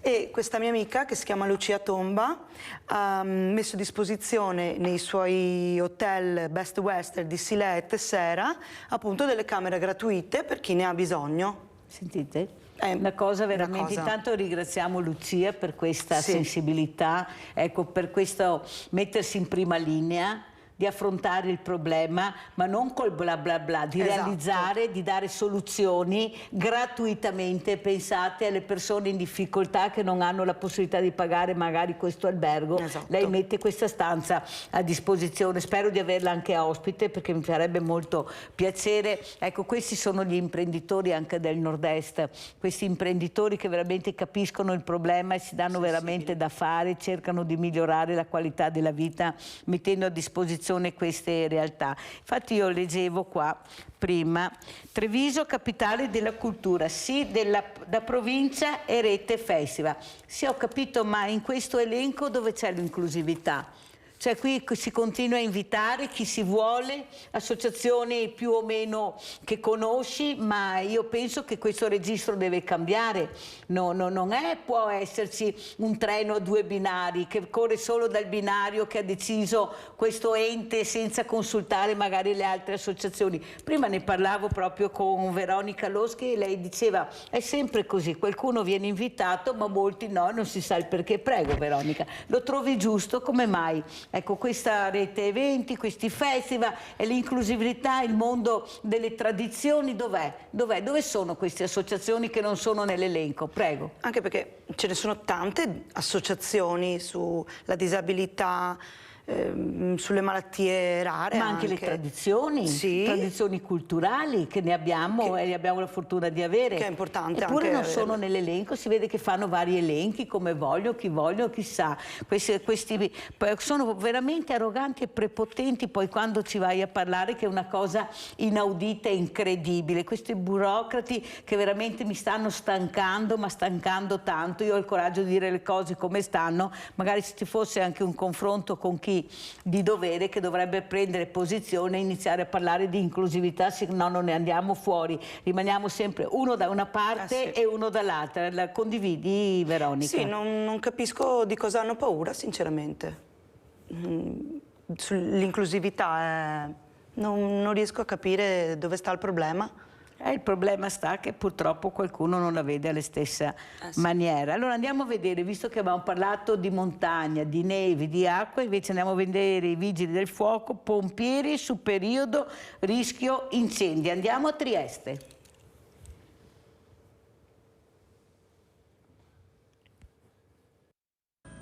È passato circa un anno dai violenti incendi che lambirono il Carso triestino e sloveno, dai roghi che a macchie esplodevano nelle aree boschive impegnando donne e uomini dei vigili del fuoco, dei pompieri volontari e della protezione civile. Mesi caldi che se da un lato hanno provocato un cambio di paradigma, soprattutto psicologico, non appena scatta un allarme incendio nelle aree verdi del territorio regionale, dall'altro sono stati un banco di prova che per alcuni operatori ha rappresentato un momento sì di tensione ma anche di formazione. Fiamme che hanno creato grosse difficoltà ma che allo stesso tempo hanno temprato la preparazione di donne e uomini, dei volontari, di pompieri e della protezione civile che oggi in Piazza Unità hanno festeggiato i 40 anni dalla fondazione. Unità e mezzi schierati hanno ricevuto la benedizione dal mondo ecclesiastico con la speranza di un'estate meno funesta. Ieri ha iniziato il periodo di massima pericolosità per gli incendi boschivi, per cui da ieri siamo attivi ogni weekend dal venerdì alla domenica sera con una partenza pronta presso la nostra sede.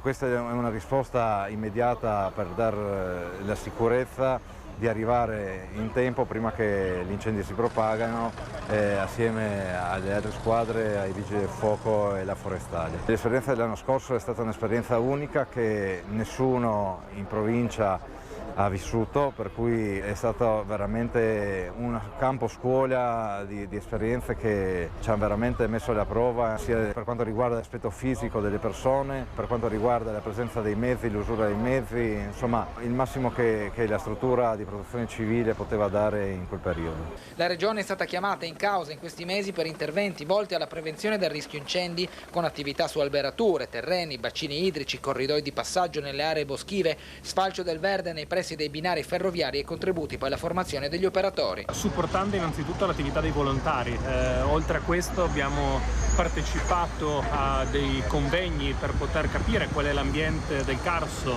e quali possono essere le buone pratiche da adoperare sul territorio, ma guardandoci indietro e vedendo tutti questi mezzi immaginiamo anche che la maggior parte sono acquistati con contributi regionali, quindi finanziati direttamente dalla Regione Friuli Venezia Giulia, proprio perché i volontari sicuramente possono dare una mano fantastica, fenomenale, ma ovviamente hanno bisogno di mezzi e attrezzature e quindi devono avere tutto il supporto possibile da parte delle amministrazioni, tanto comunali quanto quella regionale. Abbiamo Gianfranco Valeri da Cessalto in linea. Ciao Gianfranco. Sì, buongiorno signora Mirella. Buongiorno. Buongiorno alla sua ospite. Signora Mirella, ecco, torniamo sempre alle solite. Lei si arrabbia, ma guardi che la politica è una cosa seria. La politica si deve sentire dentro, la politica è una missione. Ecco, se una persona non comincia da piccolo a interessarsi di politica come era una volta, va nelle proprie segreterie, partecipa ai consigli comunali dal pubblico, fa tutto questo percorso, Mirella, e poi quando sarà preparato si mette in lista e farà il primo scalino da consigliere. Si immagini, Mirella, se domani mattina lei che ha abbastanza esperienza e tutto, e che è un po' notoria, un partito la destra e la mette in regione, e lei viene eletta in regione, sa quando lei inizierà a comandare in regione? Mai dopo 5-6 anni, perché saranno i grandi dirigenti che la menano a destra e a sinistra, questo non si può, l'altro non si può, fino a che lei non ha imparato. Cioè invece se noi la politica non ci mettiamo in testa che è una cosa seria, che praticamente uno per andare a fare il politico va a amministrare, se lo comandano i dirigenti e basta, e se la politica non comanda più, cioè, la politica sa quando comanda, Mirella, quando c'è ad esempio anche si ricorda quando c'era il Covid, era il Covid, il nostro Presidente d'Italia ha fatto diventare matto tutte le femmine, sai perché? Perché a mezzogiorno si è in diretta morti, feriti, guariti, bombardati, ha capito il discorso, e dopo 4 domande e così via. Cioè, invece, secondo me sono cose più serie da guardare. Lì può mandare l'ultimo degli uscieri con la lista di cosa succedeva, ha capito il discorso? Invece così, e se lei parla male vedrà che avrà sempre più nemici, perché parlando così avrà sempre più nemici.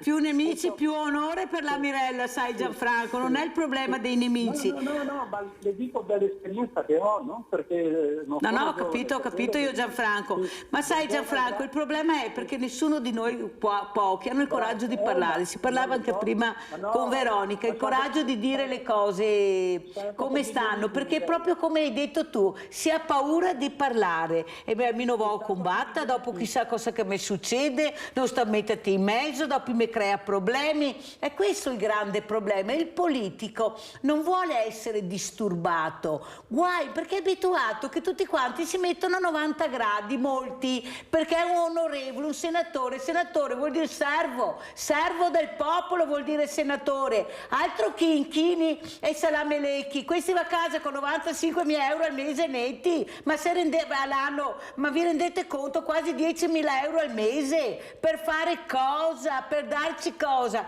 Tu dici le persone serie devono entrare in politica, ma ti sembra che sia l'esempio che vediamo? Guarda che le persone serie non vengono prese in considerazione, le persone serie ci sono, ma le segreterie cercano di mettere quelli che alzano e abbassano a mano, che rispettano quello che dicono loro, non c'è volontà di cambiare le cose. Ti sembra che stiano parlando di cambiare la legge elettorale? No, ti sembra che stiano parlando... Quanti anni è che lo diciamo che rivogliamo le preferenze? Quanti anni sono? Eppure lo fanno? No, perché vogliono comandare. Basta vedere anche le ultime cose che sono successe con le segreterie. Adesso ci sono le europee, vedrete cosa succederà con le europee, chi manderanno, chi sarà candidato, e poi ci dicono ma li avete votati. Allora ripeto tutte le mattine, se non andiamo a votare perché non andiamo a votare, se votiamo abbiamo i nomi calati dall'alto, ma cosa dobbiamo fare?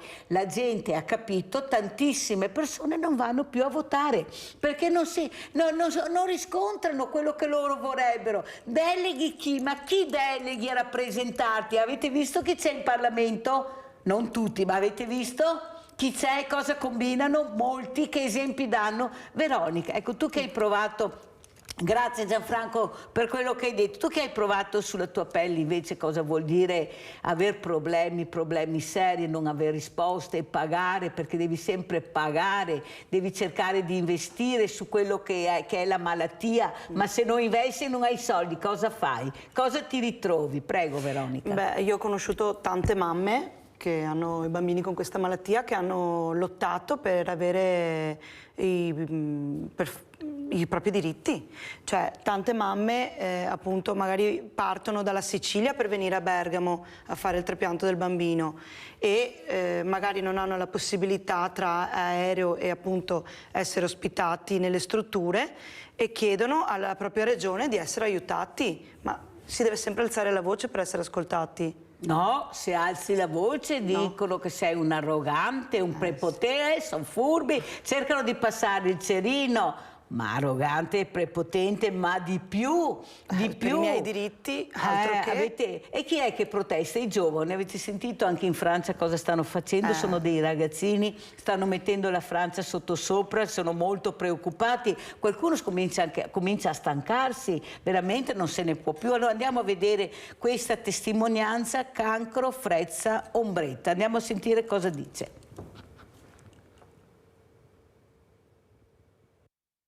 È una calda giornata dell'agosto 2022 quando la vita di Ombretta, 48 anni, storica dell'arte di Treviso, cambia per sempre. In una stanza del Cafoncello la diagnosi di un linfoma follicolare.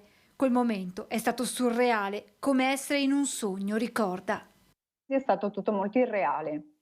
Quasi non credevo che stesse accadendo a me, sinceramente. C'è proprio quella sensazione di vedersi da fuori, no?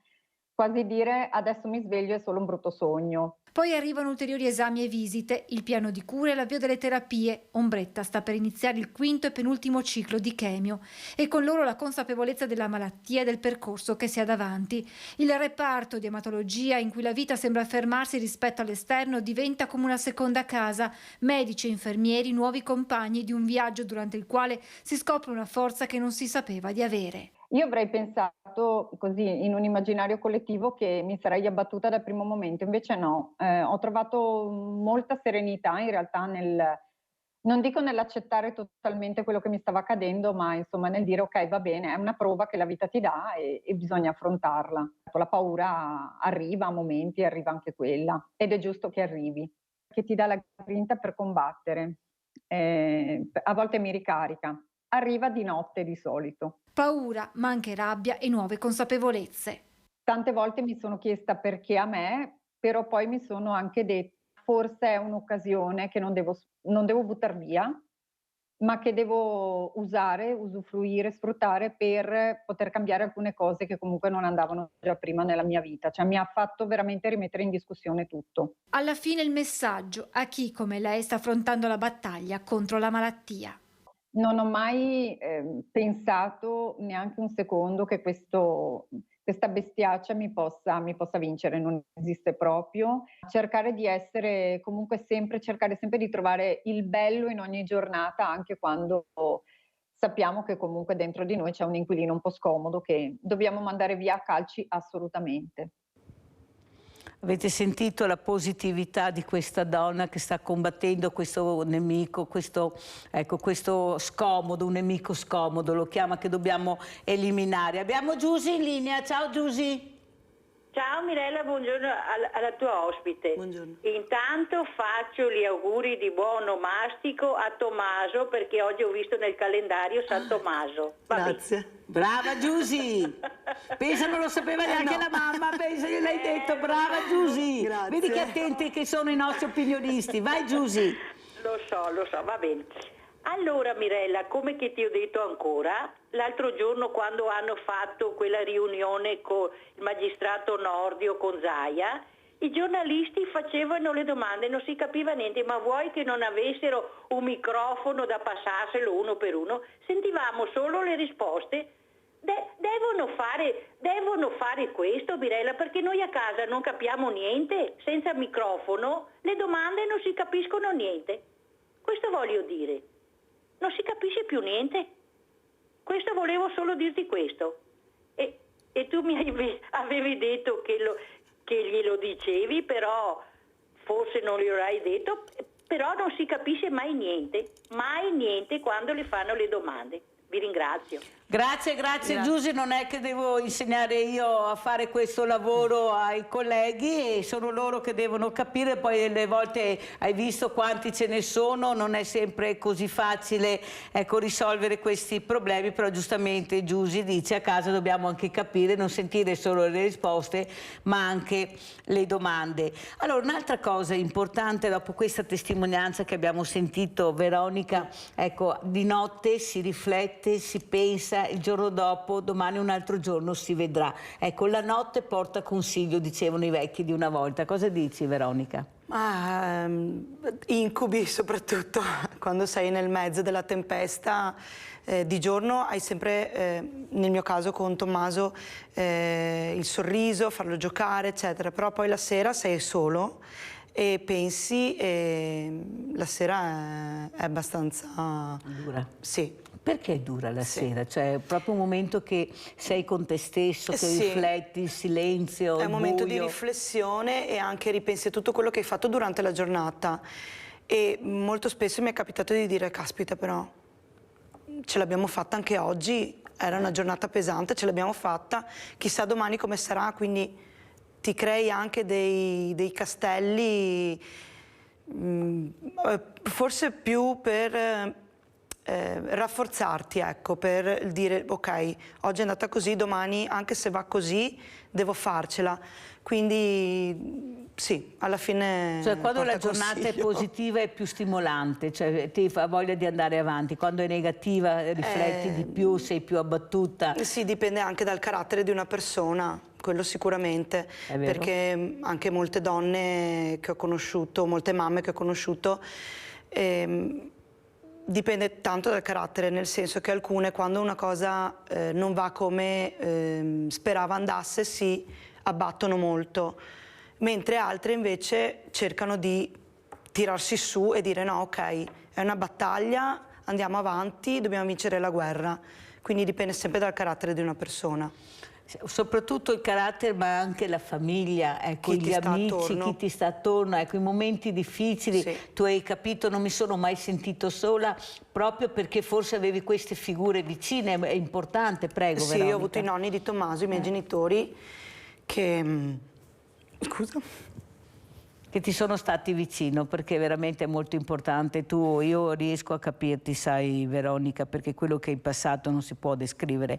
Può descrivere il dolore che una mamma prova, la disperazione, vedere questa creatura che la puoi anche perdere. Guardate che sono momenti che nella vita non dimenticherai mai, specialmente per queste mamme che anche in questo momento sono fuori dalle sale operatorie, di queste stanze, che stanno aspettando sempre che arrivi il miracolo della donazione. Sono momenti veramente incredibili, noi dobbiamo fare di tutto per essere vicini.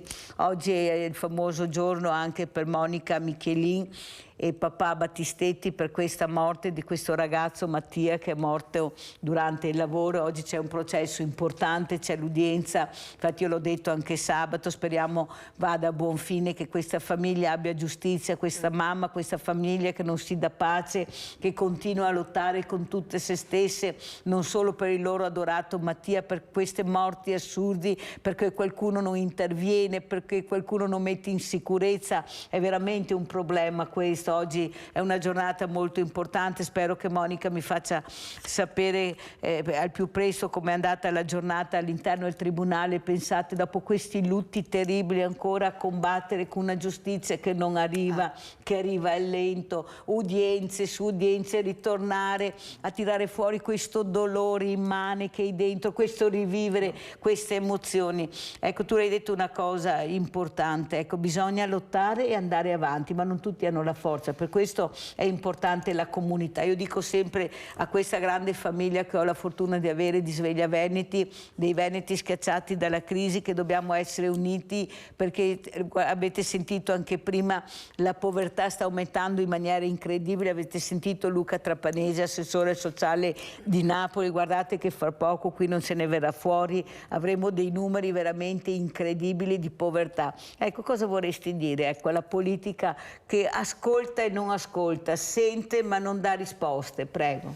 Di mettersi una mano sulla coscienza, di guardare oltre a se stessi, di guardarsi intorno, che ci sono tante realtà che hanno bisogno della politica, purtroppo, devo dire, perché se la politica è questa, diciamo purtroppo, però di guardare oltre al proprio praticello, perché c'è veramente tanto bisogno, sanità, istruzione, associazioni, c'è bisogno veramente di un aiuto, perché non bastiamo solo noi cittadini, purtroppo. Non bastiamo, ma anche perché i cittadini possono arrivare fino là, dopo cosa puoi fare che sei con le spalle veramente al muro. Allora andiamo a vedere, sempre a Venezia, la CGA aumenti stipendi. Andiamo a sentire cosa dicono sugli aumenti di stipendi, visto che abbiamo parlato di povertà. Con il taglio del cuneo fiscale deciso dal governo ci saranno più soldi in busta paga, ma gli effetti del decreto lavoro saranno temporanei, termineranno il prossimo 31 dicembre. In ogni caso, secondo l'ufficio studi della CGA di Mestre, per gli stipendi fino a 25.000 euro lordi, il taglio del cuneo passa dal 3 al 7%, con un ipotetico aumento dello stipendio di circa 70 euro al mese. Mentre per le retribuzioni tra i 25 e i 35.000 euro lordi, la riduzione sale dal 2 al 6%, con un possibile aumento in busta paga di circa 90 euro mensili, fino al 31 dicembre. È una misura che servirà a contrastare anche l'inflazione. Ora però vanno trovate le risorse per renderla permanente, anche perché abbiamo capito che il caro vita, purtroppo, durerà molto più di quanto prevedevamo. Ora abbiamo bisogno di un fisco meno esigente, più equo e più efficiente, anche per contrastare più efficacemente chi evade. A proposito di tasse, a giugno, che assieme a novembre è il mese dove si concentra il maggior numero di scadenze fiscali, tra IVA, IRES, IMU, IRAP, IRPEF, eccetera, i contribuenti veneti hanno versato una cifra che la CGA stima in 5 miliardi e 800 milioni di euro. Tornando al fronte stipendi, invece, nessun aumento per i pensionati, nonostante su alcuni cedolini delle pensioni del mese di luglio sia comparsa la voce aumento pensioni basse 2023. A spegnere subito gli entusiasmi lo SPI-CGIL del Veneto, che parla apertamente di presa in giro. Sotto quella sigla è stata messa la 14ª mensilità, un provvedimento del 2007 ulteriormente allargato nel 2016. Si continua con le bugie per coprire l'inerzia, l'inattività, l'immobilismo di questo governo nei confronti della riforma delle pensioni, che stiamo aspettando da lungo tempo, che vengano mantenuti gli impegni che hanno assunto in campagna elettorale e che venga dato un aiuto concreto alle pensionate e ai pensionati che hanno delle pensioni basse. Allora abbiamo Nadia in linea. Nadia, hai sentito 70 euro al mese, 2,50 euro grosso modo al giorno di aumento. Vai Nadia! E dopo un pacco di pasta e costa 2,51 euro. Ecco. Intanto ciao e buongiorno ai tuoi ospiti. Buongiorno. Niente, volevo avvisarti che ho riconosciuto il personaggio che sono venuti quella volta che sono andata a fare la denuncia. Dai? Sì, sono venuti i vigili e ho riconosciuto la persona. Wow, hai visto che ho fatto bene a farti fare la denuncia? Beh, io volevo farla, è che... Sì, mi ricordo che ti avevano mandato indietro. Non l'hanno accettata e praticamente i vigili invece vanno avanti. Bene. Non è che non facciano niente. No, no, è vero. Sì, Ti ho indirizzato bene, hai visto Nadia che ti ho indirizzato bene? Sì, devo ringraziarti. Ma figurati. E speriamo che la barca di San Pietro e Paolo mi porti qualcosa di fortuna. Hai visto che è arrivato, che abbiamo visto Padre Pio nella vela che ci ha mandato la Nadia? Ecco, non so se il nostro regista riesce a mettere questa foto che aveva mandato Nadia nella notte di San Pietro, che aveva messo fuori questa bottiglia. Vi saluto, grazie, e buongiorno alla signora e tanti auguri a Tommaso. Grazie Nadia.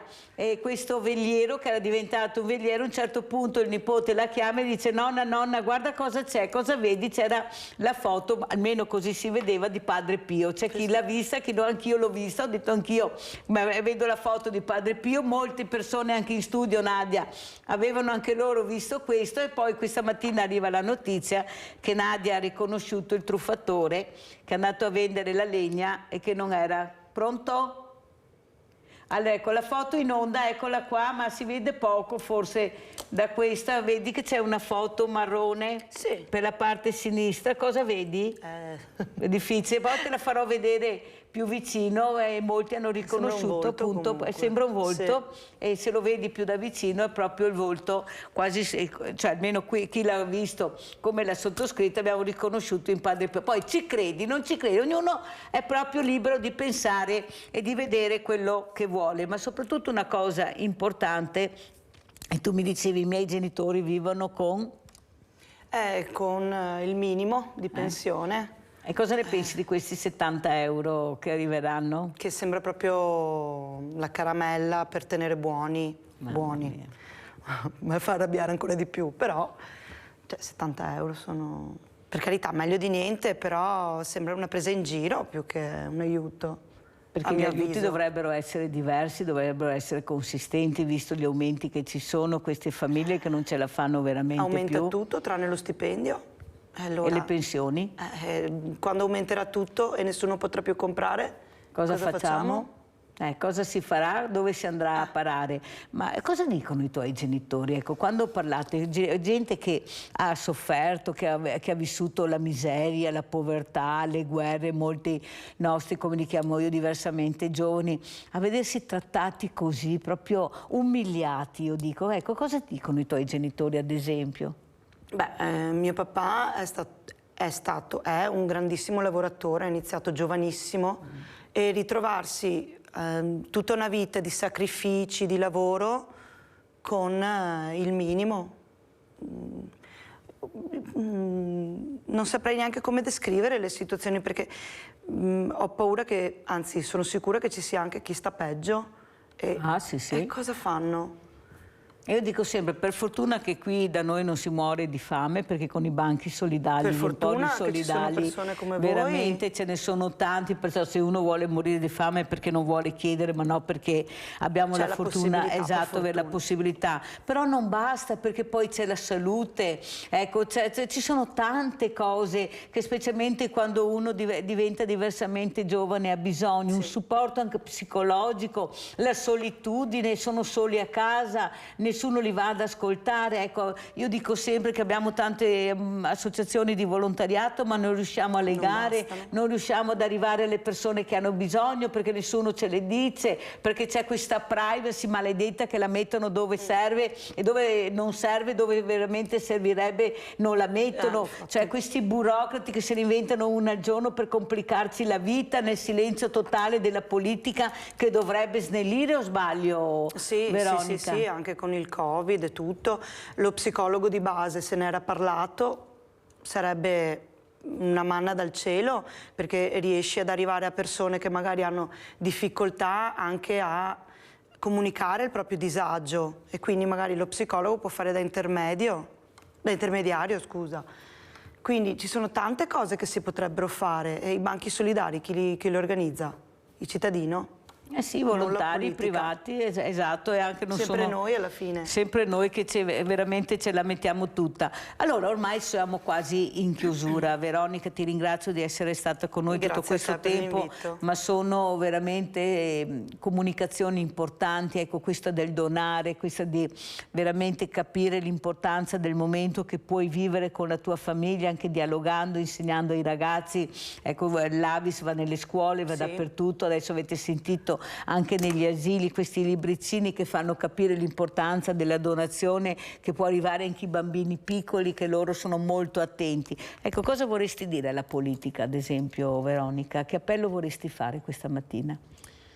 Beh, diciamo che una cosa positiva l'ha fatta, cioè quella, come diceva l'ascoltatore, con la carta d'identità di scegliere la propria volontà se essere o no donatore di organo, però non basta, cioè c'è bisogno di molta più informazione e la politica è dappertutto, quindi è l'unico che potrebbe parlarne molto di più, spiegare molto meglio come funziona e sdoganare tante paure che le persone hanno e poi di aiutare. E alle persone invece che sono a casa, che sono ancora titubanti sulle donazioni, di donare gli organi, il sangue, cosa vorresti dire a queste persone, Veronica? Tu che hai avuto bisogno, ecco, che hai avuto la necessità di questo trapianto anche veloce, di trovare questo organo importante che era il fegato. Sì, allora, diciamo che si dice sempre che se non ti trovi nella situazione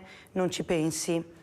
È giusto, è umano, è normale, però anche per quanto riguarda la donazione di sangue e di plasma, purtroppo non si sa mai nella vita cosa può succedere. Io auguro a tutti il meglio che la vita possa dare, però è sempre importante pensare agli altri, ma in questo caso anche a se stessi, perché ad esempio nel mio caso io ho avuto una gravidanza normalissima, ho avuto dei problemi con il parto, quindi ho dovuto fare un cesareo d'urgenza e ho avuto bisogno di una sacca di sangue. Non l'avrei mai pensato di averne bisogno, perché a 28 anni in piena salute uno non ci pensa, però anche una scivolata dallo scooter non per colpa tua, come i ragazzi che erano contromano, che hanno investito la signora. Magari quella signora servivano sacche di sangue per le operazioni, anche le più piccole operazioni hanno bisogno di sacche di sangue. Basta pensare al trapianto di Tommaso, di fegato, di un bambino di 20 mesi grande così, c'erano bisogno di 8 sacche. Quindi pensateci veramente col cuore, perché anche io quando vado a donare non mi sembra mai di aver dato, ma di aver ricevuto. Cioè quando esco mi sento, non lo so, in posizione da supereroe, mi sento proprio di aver fatto bene. Qualcosa di buono. Senti Veronica, Tommaso ti sta guardando con i tuoi genitori? Penso di sì. Allora Tommaso, sentiamo cosa ti dice la tua mamma, vediamo come saluti il tuo Tommaso, vediamo. Non piangere, vuoi farmi piangere, dai, non piangere. No, vero Tommaso che Veronica non deve piangere, deve salutarti bene. Dai, cosa vuoi dire a Tommaso? Di essere se stesso. Lo auguro a tutti i bambini, di essere sempre se stessi, di non avere paura dei giudizi, perché quando tu sai che stai facendo una cosa che fa bene, fa del bene, devi essere sicuro di te stesso e ti auguro tanto amore e tanta salute e tanta felicità, ma lo auguro a tutti. E ai tuoi genitori cosa vuoi dire che ti stanno guardando?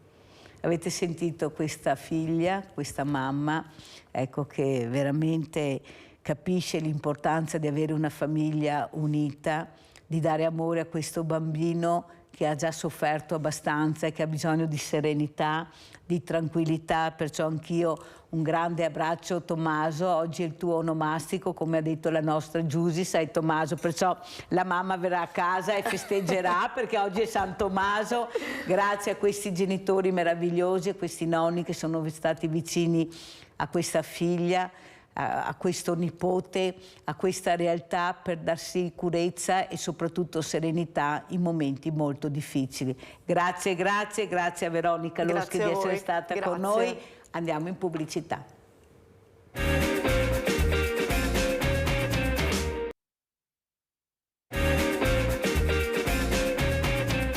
E vi presento altri due graditissimi ospiti. Abbiamo in presenza Sara Simeonato, referente Plastic Free Treviso. Grazie Sara di essere qui noi. Guardate, si è sposata Sara da poco, ve lo dico io. E abbiamo collegato da Chioggia Mauro Armelau, sindaco di Chioggia. Finalmente, sindaco, dopo tanto tempo riesco ad averla ospite, sindaco. Buongiorno, buongiorno. Allora, sindaco, prego. Perdonami, ma da quando sono sindaco non riesco più a avere tempo per te. No, sono contenta perché vuol dire che è molto impegnato e mi fa molto piacere, anche perché non è un comune da poco, Chioggia, anzi. Allora, sindaco, intanto facciamo i complimenti a Sara Simeonato che si è sposata, vero sindaco? No, complimenti, poi ha una maglietta bellissima, a parte che la scritta Plastic Free va benissimo perché i nostri pescatori di Chioggia raccolgono moltissima plastica in mare. E poi c'è quella splendida carretta tartaruga di mare che io sono un fanatico proprio di queste tartarughe, ne è stata liberata una pochissimi giorni fa a Isola Verde e poi vorrei portare il Tarta Tour, no? È tutto un progetto anche con la regione, maglietta bellissima. Grazie. Quando l'ho vista e complimenti che sia sposata, insomma, va benissimo. Grazie mille, grazie. Beh, aspettiamo prima a vedere, vediamo, non cantiamo vittoria così presto. Allora andiamo a vedere, visto che abbiamo parlato di tartarughe, anche il sindaco è molto sensibile verso questa meraviglia della natura che abbiamo. Andiamo a vedere questo video che ci ha mandato e ci ha portato la nostra Sara, video plastica intestino tartaruga. Andiamo a vedere cosa succede.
Allora Sara, cosa stiamo vedendo in questo momento?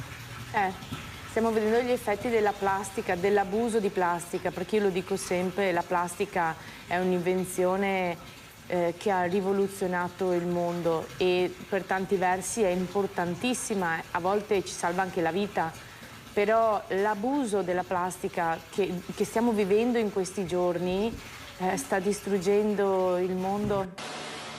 E, come vedete anche da questi video non solo inquina la terra, ma distrugge la vita di animali, distrugge la vita anche nostra, perché la plastica non è che come una mela si disintegra e diventa parte integrante dell'ambiente, ma resta in polvere, quindi noi ce la mangiamo alla fine e di conseguenza ci sono già le prove scientifiche che dicono alcune cose, cioè che la plastica incide a livello endocrino e quindi a livello anche della sfera di fertilità e oltre a questo purtroppo, essendo una calamita per i metalli pesanti, incide anche a livello neurologico. Quindi questa cosa è confermata ormai. Sindaco, ecco, come commenta queste immagini che fanno capire che tutti noi forse dobbiamo riflettere su quello che sta succedendo, però qualcuno deve pur fermare. Io ho Leone da Tre Baseleghe che è inorridito di questi palloncini che vanno nell'aria, ormai ogni funerale ha i palloncini, ogni matrimonio i palloncini, ogni compleanno ai palloncini, però si sono vietati i confetti ma non si vietano i palloncini palloncini. Allora o c'è un grande business, nessuno vuole mettere mano, oppure qualcuno non riflette. Cosa vuole dire, Sindaco, per rispondere anche alla nostra Sara? La signora Sara sta sfondando una porta aperta, un portone aperto qui per me, insomma, anche perché le immagini parlano da sé. La plastica, oltre ad inquinare il mare, nuoce alla salute dei nostri poveri animali che vivono grazie ovviamente qui nel mare Adriatico, nel caso nostro, insomma, visto che sono a Chioggia.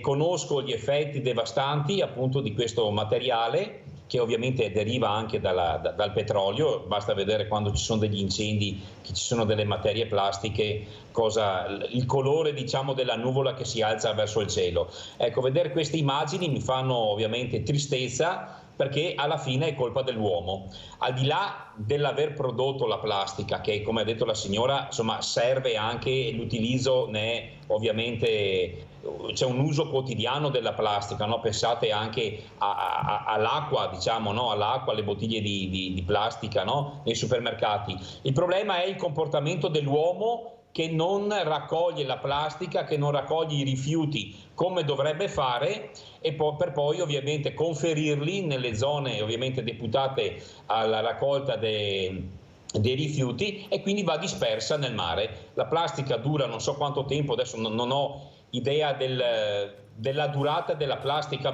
in mare, ma credo che superi, credo addirittura anche 100 anni. Adesso la signora Patrizia magari sarà anche più informata di me. Stessa cosa per il vetro e per le reti da pesca. Ho letto anche, mentre scorrevano le immagini, ho letto le reti da pesca che era stata mangiata dalla tartaruga.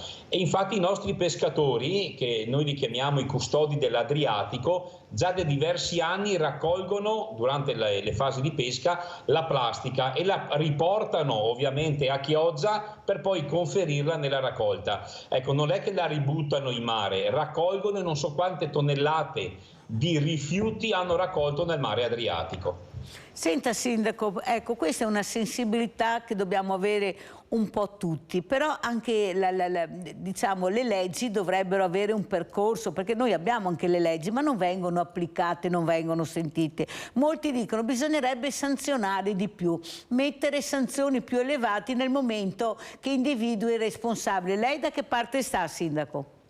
Assolutamente sì, quando si trova un responsabile, ma noi stiamo facendo una lotta spietata anche con gli ispettori di Veritas agli abbandoni indiscriminati dei rifiuti. Ecco, quindi quello che voglio far capire, che è una cosa che mi innervosisce abbastanza, per non dire molto, quando ci sono le isole, no? Ci sono praticamente i 2 bidoncini per la raccolta dell'umido, poi c'è la campana del vetro plastica lattina, e poi il non riciclabile, verdi e ramaglie e carta. Ecco, non è possibile che hai tutti questi cassonetti tutti vicini, veramente nel giro di 8 metri c'è di tutto per la raccolta, e ti trovi o la plastica all'interno del bidoncino dell'umido, ecco, o addirittura, ecco, nel non riciclabile trovi la carta, proprio cartoni, carta, fogli. Ma se nel giro di 5 metri, 6 metri hai tutto, perché non dividi le cose a casa e scendi con i sacchettini? Perché la raccolta differenziata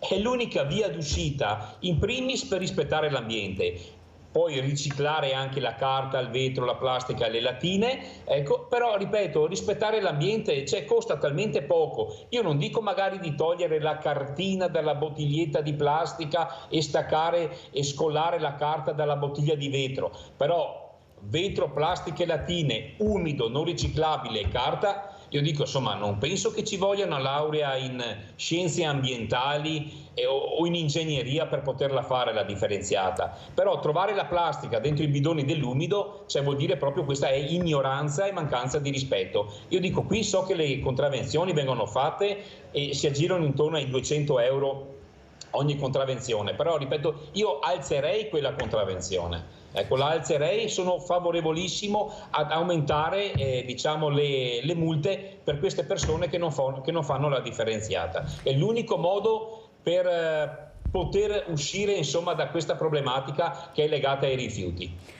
Allora sentiamo anche cosa dice Sara Simeonato e no Patrizia Simeonato è un'altra sindaco. Questa è Sara Simeonato che veramente nessun problema. alle parole del sindaco penso che condividi, ecco, Allora, perché non si può continuare a far finta di niente se ci sono questi incivili, perché qua stiamo parlando di persone incivili, come ha spiegato bene il sindaco Armelao. Assolutamente sì, le multe sono troppo basse, dovrebbe essere alzata la multa in modo tale che le persone prima di abbandonare, e poi io sarei anche dell'idea di dove nelle zone dove vengono abbandonati spesso i rifiuti di mettere proprio delle telecamere, perché lì è un continuo, cioè ci sono delle zone proprio preferite che sono quelle magari dove circola meno gente, dove sostanzialmente ogni tot c'è sempre qualcuno che abbandona. Cioè io vicino a casa mia ho raccolto più di 500 San Crispini nei fossi, c'è una persona che in bicicletta prende e beve il San Crispino praticamente e lo abbandona dentro il fosso. Continuamente. Io nel giro di 2 anni ho superato i 500 San Crispini in brick. Quindi è proprio una cosa continua, ma scusami se ti dico questa cosa, Mirella, anche il sindaco, ci sono delle cose che sono state cambiate, hanno aumentato il volume dei rifiuti negli anni e dipendono anche da noi. Vi faccio un esempio proprio banale. Una volta noi, una volta almeno che non avevi la fontana, avessi la fontana in casa, l'acqua in centro a Treviso come veniva fatta? Non c'era la bottiglia di plastica, c'era la bottiglia di vetro, c'erano i camioncini, venivano a portarti la bottiglia di vetro con l'acqua, poi una volta che era vuota la ritiravano ed era tutto un... Quindi non producevi rifiuto. Non c'era questo rifiuto. Attualmente l'Italia, nonostante al 99% dei rubinetti esce acqua potabile, siamo i primi consumatori di bottiglie di acqua in tutta Europa. È vero. Abbiamo Sebastiano da Abano. Vai Sebastiano. Buongiorno signora Mirella, buongiorno. lei e suoi ospite. L'inquinamento purtroppo non si potrà mai evitare perché ci sono troppi interessi dietro.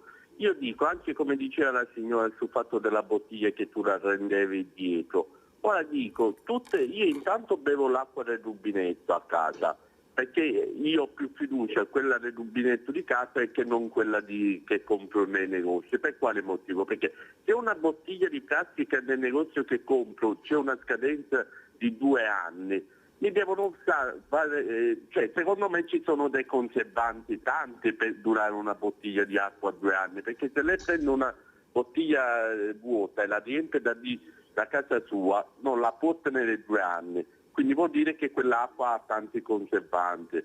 Ora io dico, i rifiuti si potrebbero evitare, anche mozziconi, cose, come? Lei deve fare, quando ci sono i centri commerciali che vendono le bottiglie di acqua, che una gli porta, ci dovrebbe essere un distributore, una gli porta, che so, 100 bottiglie, raccoglie dei punti, alla raccolta dei punti ti danno, che so, una cassa di acqua vuota, piena, scusi, e quindi la gente avrebbe l'agevolazione di portare magari le bottiglie vuote, come anche le sigarette. Le sigarette, che so, ogni 100 mozziconi che tu porti al tabaccaio, il tabaccaio ti regalerebbe un pacco di sigarette. Stia tranquilla che i mozziconi a sera secondo me non ci sarebbero più. Bisogna incentivare purtroppo per fare bene la differenziata dei rifiuti. La ringrazio signora e buongiorno. Grazie Sebastiano. Allora, prima di commentare quello che ha detto Sebastiano, siccome ha parlato di mozziconi e di sigarette, andiamo a vedere questo video che ci ha portato la nostra Sara Simeonato.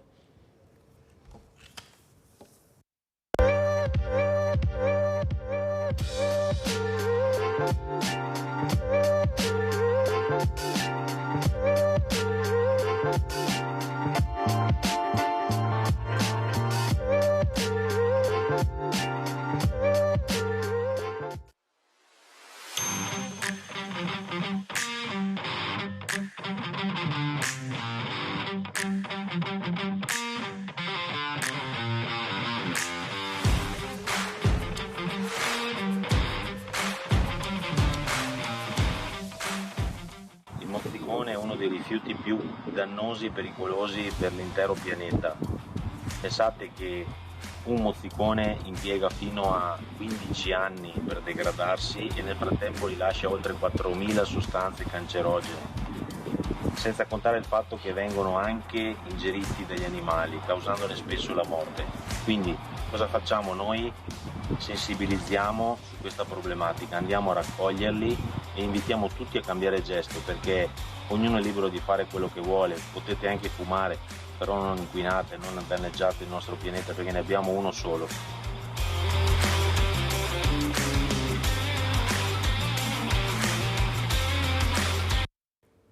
Allora, Sindaco Armelau, questi video fanno capire l'importanza di esserci, di agire, non mi novo combatta, ma soprattutto di queste persone, in questo mondo del volontariato, anche con i bambini, che veramente cercano di raccogliere e far capire l'importanza di non gettare alla rinfusa tutto quello che ti viene in mente. Ecco, cosa dice, Sindaco?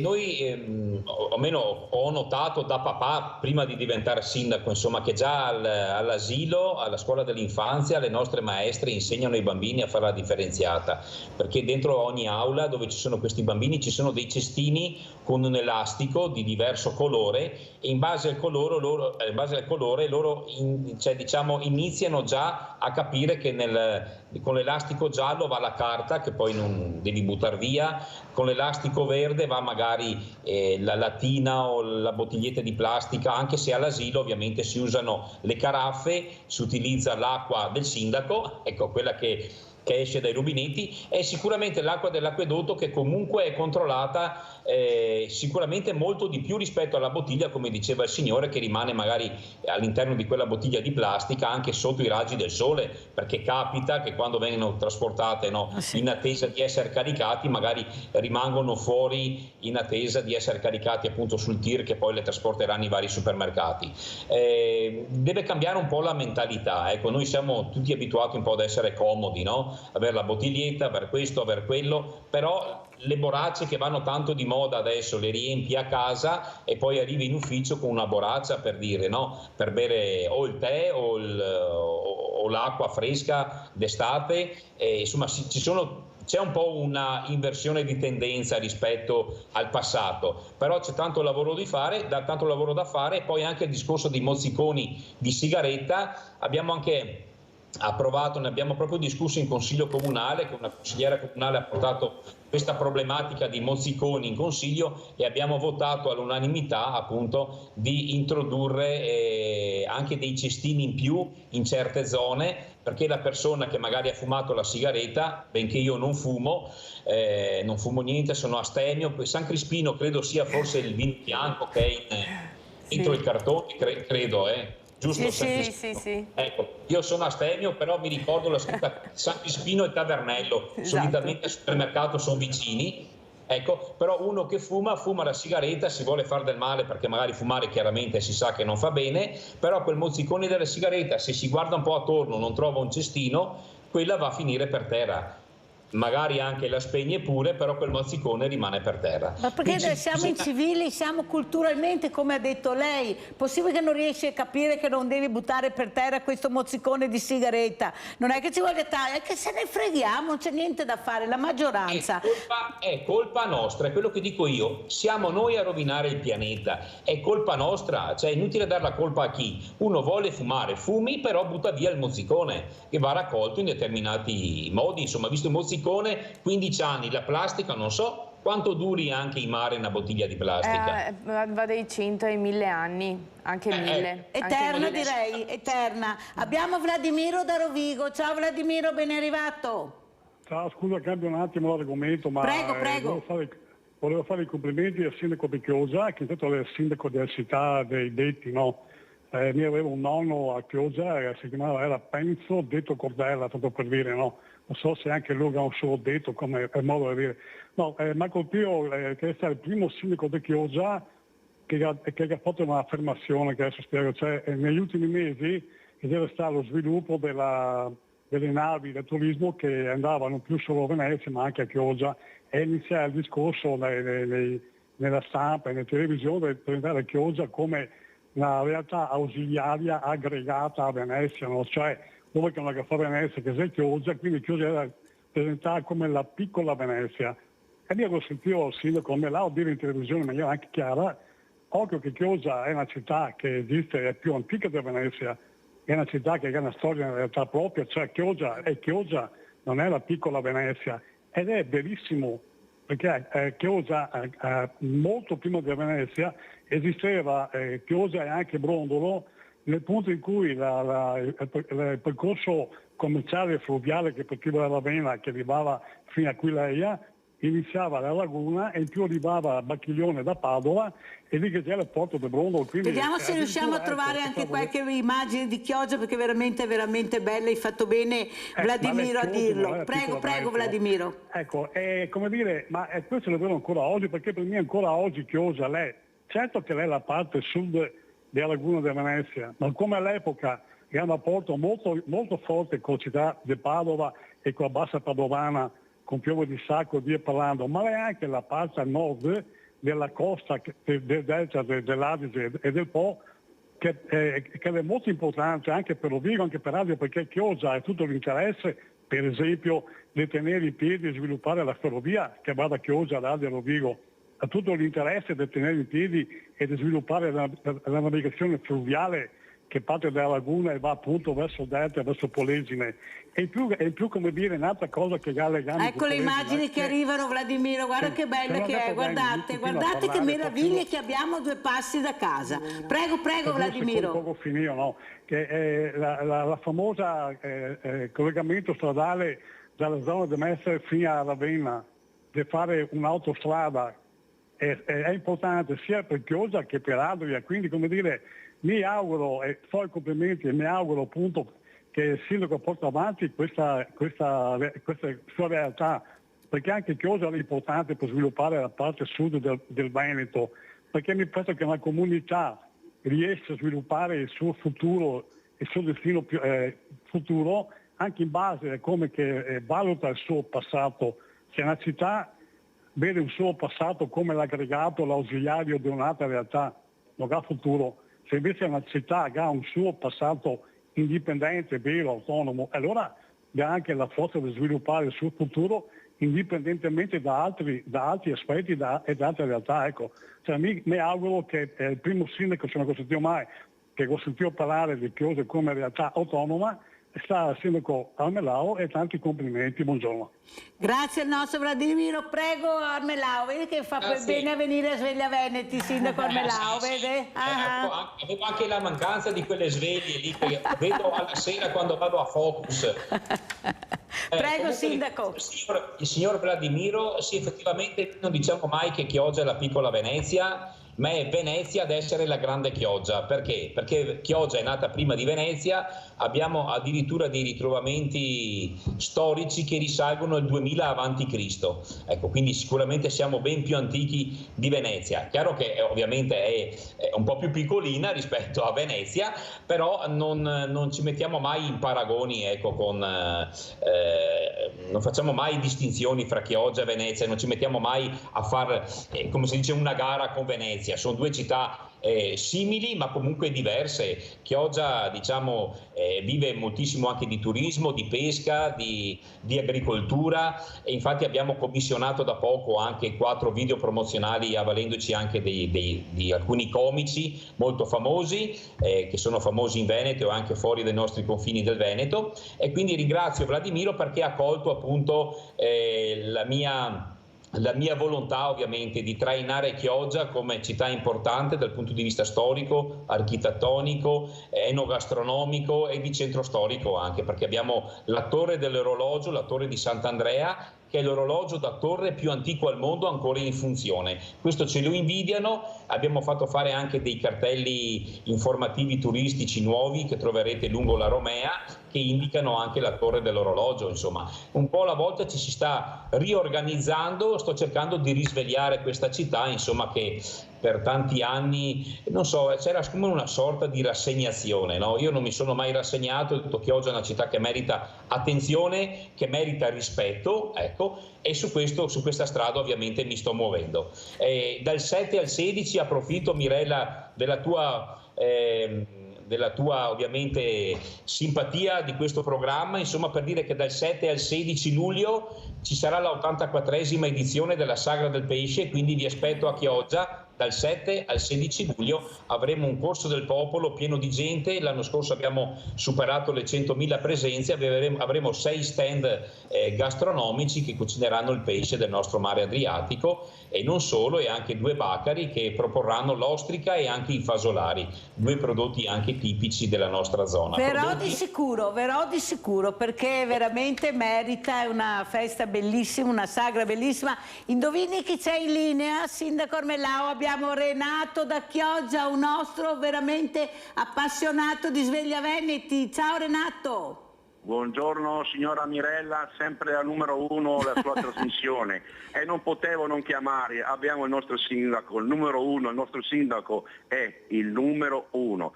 Finalmente, dopo tante giunte, abbiamo un sindaco che è partigiano del nostro territorio. Il nostro sindaco, lo so che ti mi dici grazie, lo so.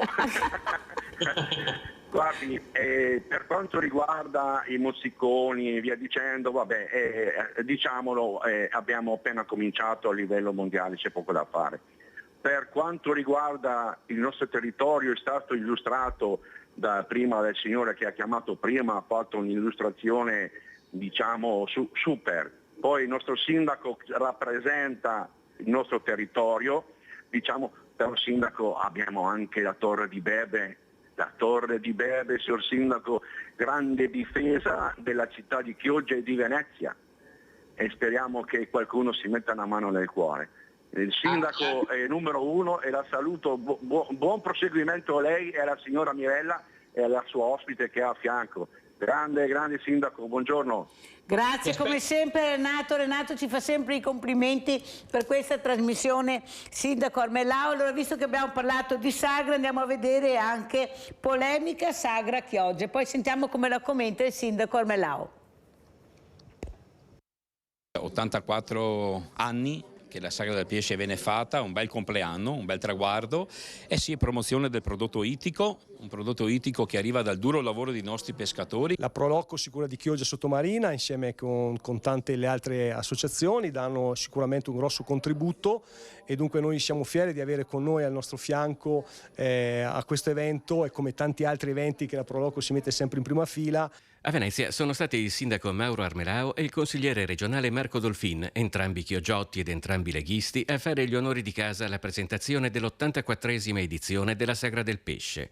Ma accanto a loro, nonostante ci si trovasse in Consiglio regionale, non sono stati invitati gli altri consiglieri regionali di Chioggia, e per ora alla sagra ad essere servita è la polemica. È becero il fatto che qualcuno voglia mettergli un cappello politico, perché questa cosa squalifica l'evento, squalifica la città e squalifica gli stessi politici che tentano di portarsi un po' di visibilità, tentando di appropriarsi di quello che è un lavoro, un prodotto di tutta la comunità, indipendentemente da quelle che sono le tessere di partito che uno ha in tasca, se ce l'ha. Quando mi è capitato di fare qualcosa che interessasse tutta la città, ho invitato personalmente i consiglieri, sia attuali che ex addirittura consiglieri regionali, mentre quello che è stato fatto ieri con esponenti della Lega ha avuto tutta l'impressione di voler politicizzare, mettere un cappello partitico sopra un evento pubblico popolare. Montanariello, che è anche consigliere comunale a Chioggia, ha presentato un'interrogazione nella quale chiede conto di quella che è sostanzialmente definita una strumentalizzazione della sagra per una passerella politica.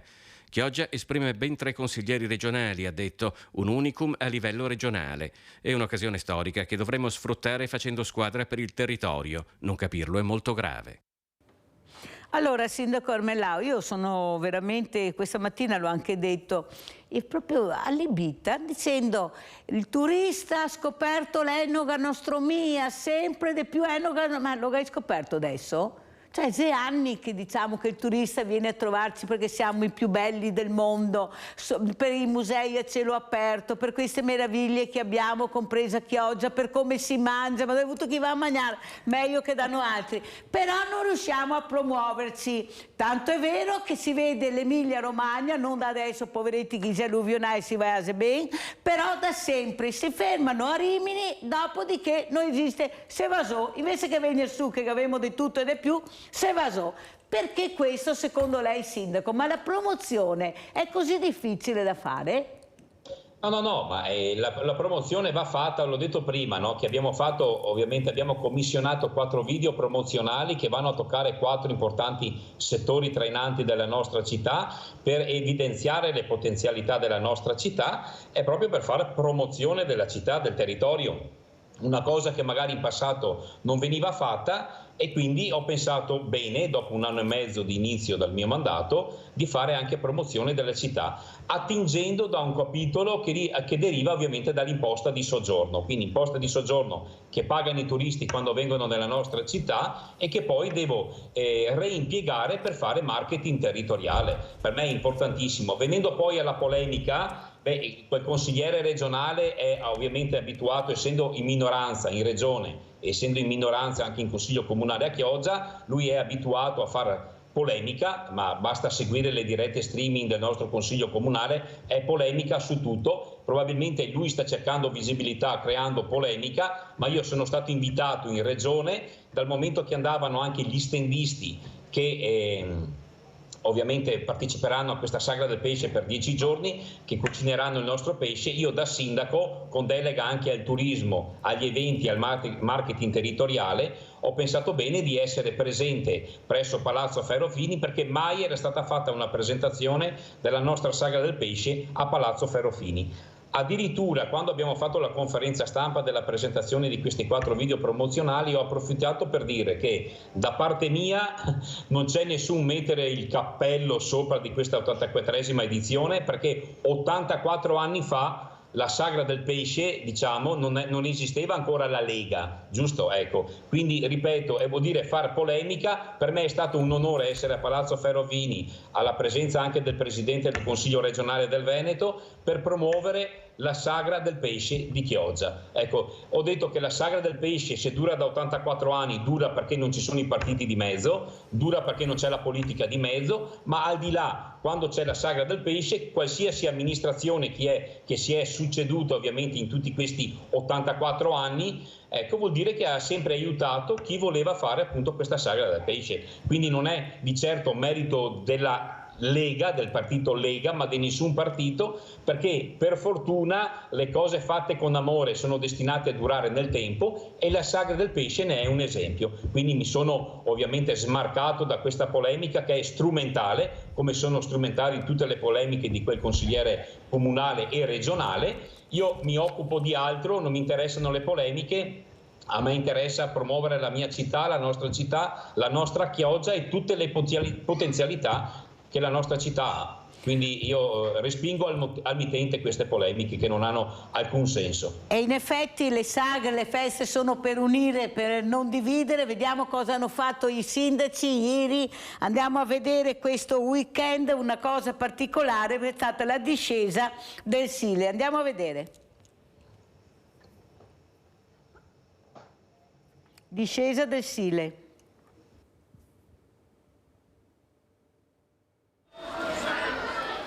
Tra risate e immancabili gavettoni è tornata dopo 4 anni di stop la discesa folcloristica del Sile, versione e percorso aggiornato per la sicurezza, non più bizzarre imbarcazioni fai da te, vasche da bagno, ma solo barche omologate, gommoni, dragonbotte e canoe, ma travestimenti, ironia, battute e doppi sensi non sono mancati. Nel senso, gommone che i popcorn per tutta la cittadinanza di Treviso e i limitrofi, insomma, e suore, perché Monegas è suore. Giusto? Vi siete divertiti? Molto, sì, è stato molto divertente e rinfrescante. Grandissimo divertimento. Serviva a ritornare come una volta, dai. Molto bello. Il tema del vostro gommone? 80 voglia di 90. Abbiamo come sponsor anche Dixanal, che non si sa mai. E quindi è stato molto divertente e simpatico, dai. Soddisfazione per gli organizzatori di questa prima edizione rinnovata della discesa. Non era aspettato un pubblico così proprio massiccio. Le imbarcazioni sono state circa una trentina in acqua e i partecipanti erano su 270-300. Siamo felicissime. Dopo 4 anni finalmente un po' di persone sono venute qua a festeggiare tutte assieme e questo, è bello, è un'emozione. Tra gli organizzatori il Canoa Club Sile a sottolineare l'evento sportivo ma anche l'impegno per la valorizzazione del fiume. Noi più portiamo gente in canoa e più li responsabilizziamo per quanto riguarda avere un SILE guarito, cioè un SILE che sia dal punto di vista naturalistico al massimo a disposizione della popolazione. E dopo la discesa la festa è proseguita a suon di musica.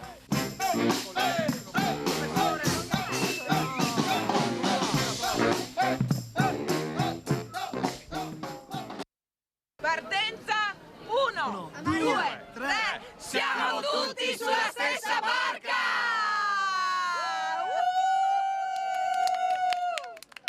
Entusiasti e bagnatissimi, tra i più applauditi i 12 sindaci della Marca che in Dragon Boat, fascia tricolore e pagaia hanno partecipato alla discesa folcloristica del Sile. Mario Conte e Rossella Cendrona a fare da padroni di casa con il motto "Siamo tutti nella stessa barca". Siamo riusciti, grazie al Canoa Club, a trovare il giusto compromesso tra sicurezza e tradizione, e quindi questa è stata l'edizione della ripartenza. Prossimo anno inviteremo tutti i sindaci del Veneto, perché così si possono apprezzare le bellezze del nostro fiume Sile, divertirsi e anche fare tanta beneficenza. Bellissima questa discesa sul Sile, urlando "siamo tutti sulla stessa barca", insomma, per dire che lavoriamo insieme, abbiamo gli stessi problemi ma ci aiutiamo e ci divertiamo anche insieme, come in questa occasione, pensando anche al nostro bellissimo Sile. È una giornata stupenda. È una bellissima iniziativa, un bel messaggio, quello di far squadra tra di noi per amministrare il nostro bellissimo territorio. Ci siamo un po' bagnati, ma ci siamo tanto divertiti e abbiamo lanciato anche un bel messaggio, tanta gente intorno alla riva del Sile, ed è bello stare insieme, è bello lavorare assieme proprio per il territorio. E così tutti a pagaiare nella stessa direzione, con una sfida già nel cassetto per l'anno prossimo. A pagaiare, perché noi amministratori siamo sempre al fronte, tutti sulla stessa barca, e ci sentiamo uniti da questo servizio al cittadino che diamo, e quindi davvero non ci sono preclusioni, pagaiamo insieme per dare appunto sempre di più ai nostri cittadini, nonostante insomma anche condizioni molto critiche. È un messaggio bellissimo per la ripartenza di questa splendida manifestazione per il territorio. La barca di Antenna 3 il prossimo anno vogliamo la barca di Antenna 3 con tutti i giornalisti, la redazione e in testa il direttore. No, e sarà guerra dell'acqua tra barca dei sindaci e barca dei giornalisti. Sarà la festa del gavettone e i sindaci si prenderanno cura dei giornalisti. Sì, molta cura. Umida. Abbiamo Leone da Trebaseleghe in linea. Ciao Leone. Ciao Mirella, grazie, saluto i tuoi ospiti. Allora Mirella, che oggi parli della plastica. Voglio tornare sulla mia crociata. Basta palloncini ai funerali, matrimoni, feste. Basta plastica mandata in cielo, che poi mi viene giù e la trovo nel fieno e poi le mucche me la mangiano. Allora basta palloncini a feste, funerali, eccetera, eccetera. Poi mi piace il fatto che promuovete le ostriche, perché io sono un appassionato di ostriche. Le migliori sono quelle della Nuova Zelanda, della Tasmania. Comunque saranno buonissime anche quelle di Chioggia.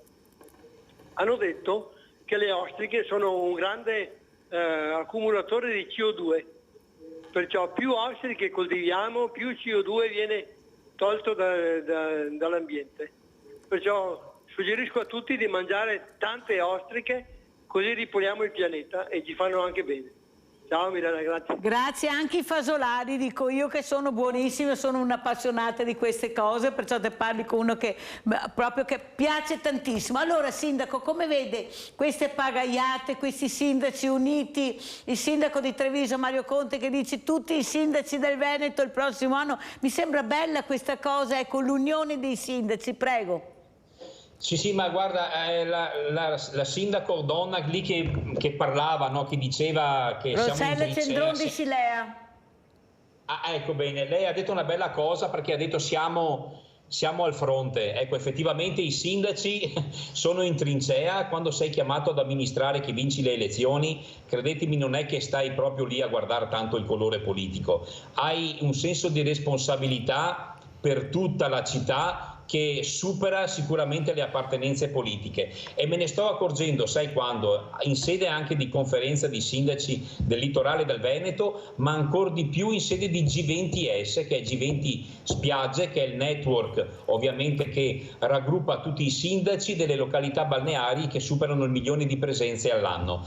Quindi lì ci sono sindaci di tanti colori politici, ecco, però la cosa che ci unisce è proprio il senso di responsabilità e l'amore nei confronti della nostra città. Quindi si fa squadra, si fa sinergia, perché le problematiche sono tantissime, ma sono le stesse. Poi parliamo di sicurezza, ambiente, sanità, infrastrutture. Quindi ti rendi conto che quando sei lì che amministri, che porti con orgoglio e con soddisfazione anche questa fascia tricolore, devi lavorare per il bene dei tuoi cittadini. E credimi che far squadra tra sindaci è importantissimo, perché anche hai delle informazioni di attività o dei progetti che hanno fatto altri sindaci in altre parti d'Italia, che potresti anche adattare al tuo territorio, quindi è uno scambio di informazioni importantissimo e che porta solo bene alla città. Allora li inviti alla sagra, Sindaco Armelau, inviti tutti i sindaci delle sue zone del Veneto alla sagra di Chioggia bellissima. Andiamo a vedere questo video invece, visto che parlavamo di palloncini, purtroppo effetto palloncini, qualcuno dovrà pur vietarli, prego. Avete capito cos'è questo? Io il video sto facendo mo', se serve faccio anche foto. E il filo che teniamo attaccato di quei palloncini? Guarda. È incredibile, non c'è una cosa... No, fai foto, fai foto. Fai foto. Posso farle contemporaneamente? Poi le mandiamo piano.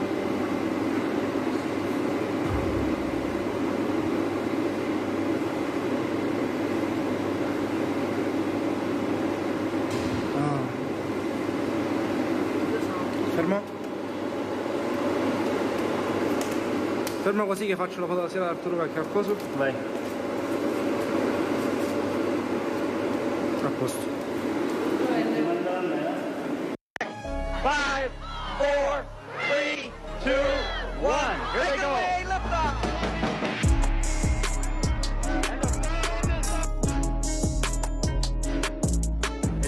It's absolutely astonishing to try and get something like this off, let alone waiting for good weather.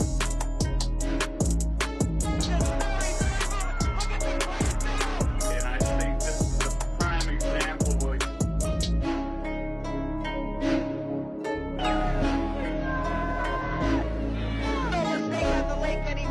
Cleveland and world records have released over 1 million.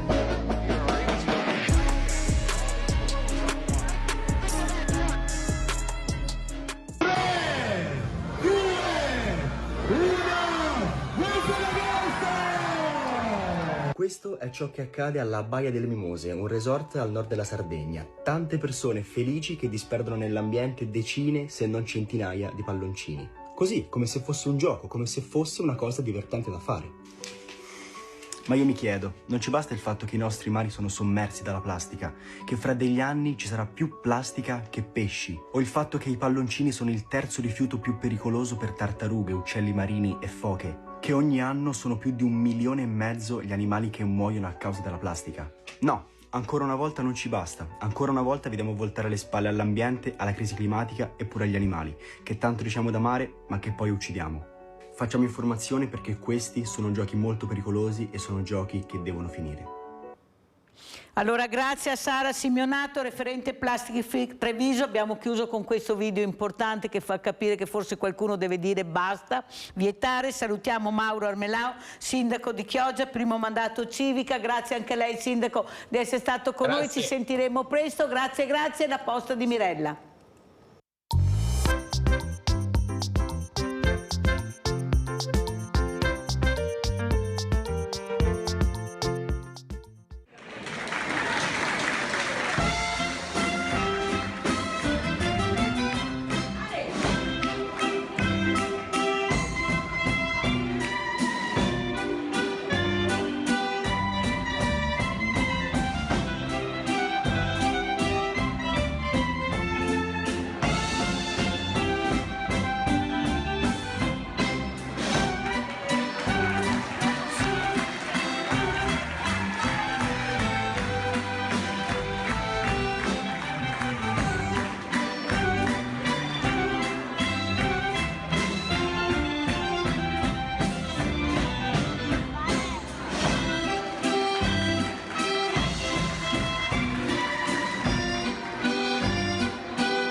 Miss Ellen would like fast blues, please.